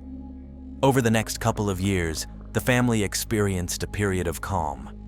Mohammed accomplished his goal of becoming a certified neurosurgeon with a focus on spinal injuries, earning recognition as a remarkable physician capable of achieving success in cases deemed hopeless by others. Elana, too, made significant strides in her career, earning a position as a representative for the 11th District of the Ontario Medical Association. However, as Elana's professional status grew, so did the strain in her relationship with Mohammed. To the external observer, their lives mirrored perfection, yet this facade masked the challenging dynamics and tensions simmering beneath the surface within the family. Once, Elana sustained a cut on her palm necessitating stitches, and on a different occasion she sported a noticeable bruise on her neck. These injuries did not go unnoticed by those around her, yet she always provided a plausible explanation. By the summer of 2016, doubts about her husband's fidelity resurfaced for Elana. With their son staying with family friends Joe and Anna and their daughters away at summer camp, the couple marked their 12th wedding anniversary with vibrant social media posts. That evening, however, the topic of divorce surfaced in their conversation. Fed up with her husband's unfaithfulness and seeing no other way out, Elana chose to engage in an extramarital affair with a married colleague. Seeking solace from the breakdown of her marriage, she found comfort in the attentions of someone who reignited her sense of being wanted. This liaison brought her to the realization that her marital relationship with Mohammed was irretrievably broken. By late November 2016, the situation reached a tipping point. Elana concluded that she could no longer endure the emotional turmoil, sacrifice, manipulation, and harsh treatment that had characterized their years together. Mohammed's nature had not changed. He remained callous, unyielding, and aggressive. Resolved to move on, Elana decided to initiate divorce proceedings. On Friday, November 25th, after attending a medical conference, she returned home on Sunday evening and presented Mohammed with the divorce documents. She had already sought legal advice, directing her husband to disclose complete financial details. Shamji was unable to come to terms with this shift in their marital status, and tragically, just 4 days after being served with the divorce papers, on Thursday, December 1st, 2016, Elana mysteriously disappeared without a trace. The evening prior, Anna had a conversation with her daughter, but by the following day, she could no longer reach her daughter's cell phone. Every text message went unanswered. Thus, the concerned mother reached out to Mohammed to inquire about her daughter's whereabouts. Calmly, her son-in-law claimed she had vanished into the night carrying a suitcase, intending to meet the man she was allegedly seeing. However, her parents were skeptical. Knowing her daughter's neighbor, who had previously been her supervisor, Anna requested she covertly monitor Elana's residence. It was discovered that Elana's vehicle remained parked in the garage. By 5 a.m. the next day, the Frick family appeared at Shamji's doorstep. The silence from their daughter was overwhelming, and they harbored a deep suspicion that Mohammed played a part in this. Consequently, they alerted the authorities, gathered their belongings, and set off for Windsor from Toronto. that same evening. With an extra key, Anna and Joseph accessed the house. It appeared tidy, except for 2 missing doormats on the main level, and the landline was disconnected. The grandparents then made breakfast for the grandchildren. When Mohammed appeared, he did not offer greetings, but instead reproached Elana's parents for contacting the police. Indeed, law enforcement had already inspected the premises the previous day. Mohammed had told the police the identical tale of his wife's infidelity and her departure with a suitcase. Yet this narrative did not align with the image of a loving and devoted mother to 3 children. Elana would never abandon her family in such a manner. This deep-seated suspicion unfortunately proved correct, as on December 2, 2016, a devastating find was made. A firefighter, while walking his dog by the Camber River near Nashville Road, stumbled upon a large suitcase cast off beside the bridge. He immediately notified the local authorities, who hastened to the site to inspect the contents of the suitcase. Within, they found a woman's body, bearing evidence of physical abuse and bruises. It didn't take the authorities long to identify the victim, since Elana Shamji's name was tagged on the suitcase. Her missing persons report had already been lodged. The police promptly informed her immediate family and dispatched the remains for an autopsy. Within a few hours, DNA analysis verified that the body was indeed Elana Frick Shamji's. In the meantime, Mohammed sought the support of his brother, who had arrived from out of town. They traveled southwest, passing through Mississauga. By around 8 p.m., they paused to grab coffee. Onlookers saw them rendezvousing with a man dressed sharply, presumably a legal advisor. Fearing Mohammed intended to escape abroad with his brother, the police acted swiftly, apprehending him at the coffee shop for allegedly taking his wife's life. This arrest marked Mohammed's final moments of liberty. The most harrowing and brutal aspect of this tragedy is that Elana's children were indirect witnesses to her demise. On the morning of December 1st, a violent confrontation broke out between Elana and Mohammed, continuing their history of tumultuous arguments. In a panic, Elana misdialed 911, pressing the wrong initial number. Mohammed's inability to accept her divorce proposal drove him to fury. Their oldest daughter overheard the commotion and saw her father in a compromising position on the other side of the bed, without a view of her mother or what was beneath him, before being told to return to her room. After completing his grim task, Mohammed packed Elana's body in a suitcase and loaded it into his car. Desperate, Mohammed was uncertain about disposing of the suitcase. He ended up throwing it from a bridge, hoping the Camber River would sweep it into Lake Ontario. However, the suitcase landed on the riverbank instead. He returned home, acting as if nothing was amiss, prepared breakfast for his kids, drove them to school, and went about his day, including performing significant surgeries. To cover his tracks, he texted his late wife, feigning normalcy by mentioning taking the kids to school and inquiring about her whereabouts. Furthermore, he transferred all the family's liquid assets, totaling over $640,000, into his lawyer's trust account. The autopsy findings disclosed that Elana suffered from a fractured neck and numerous broken ribs, with asphyxiation determined as her cause of death. Prior to the disposal of her body, her head was shaved, she was left barefoot, and clothed in her pajamas. Intriguingly, just 5 months before this tragic event, Elana had lightheartedly shared a picture of Mohammed on social media, captioning it, "Dr. M.O. can break your neck and then fix it," a grim prelude to what would happen to her. Aware of the slim likelihood of evading conviction, Mohammed initially maintained his innocence. However, months into the proceedings, he opted for a plea of guilty, thus preventing their 12-year-old daughter from having to give evidence. At his sentencing, the esteemed surgeon acknowledged his actions as the utmost betrayal against a woman who had devoted her life to serving others, particularly him, leading to his conviction for murdering Elana Frick. As a citizen of Canada, he received a life sentence with the potential for parole after 14 years, indicating he might be eligible for release as soon as 2030. Despite this, Anna and Joseph Frick wish for a more severe penalty, arguing that life imprisonment does not suffice for the gravity of his crimes. Elana Frick is commemorated as a skilled professional who significantly contributed to the healthcare sector, a wonderful mother to her 3 children, and a devoted daughter. Holding an impressive education, financial independence, and having embarked on a journey of self-discovery and autonomy, her life was cut short by her husband's refusal to accept her independence. Elana's memorial service was held on December 17, 2016, at the very church where she was baptized and married. Following the tragedy, Anna and Joe moved into their late daughter's home to support their grandchildren in adjusting to a new life without their parents. Mohammed, once a respected neurosurgeon, not only destroyed his own family, but also affected countless patients who depended on his expertise and are now left without his care. Should he ever be released, his license to practice medicine will be irrevocably revoked, barring him from the profession permanently.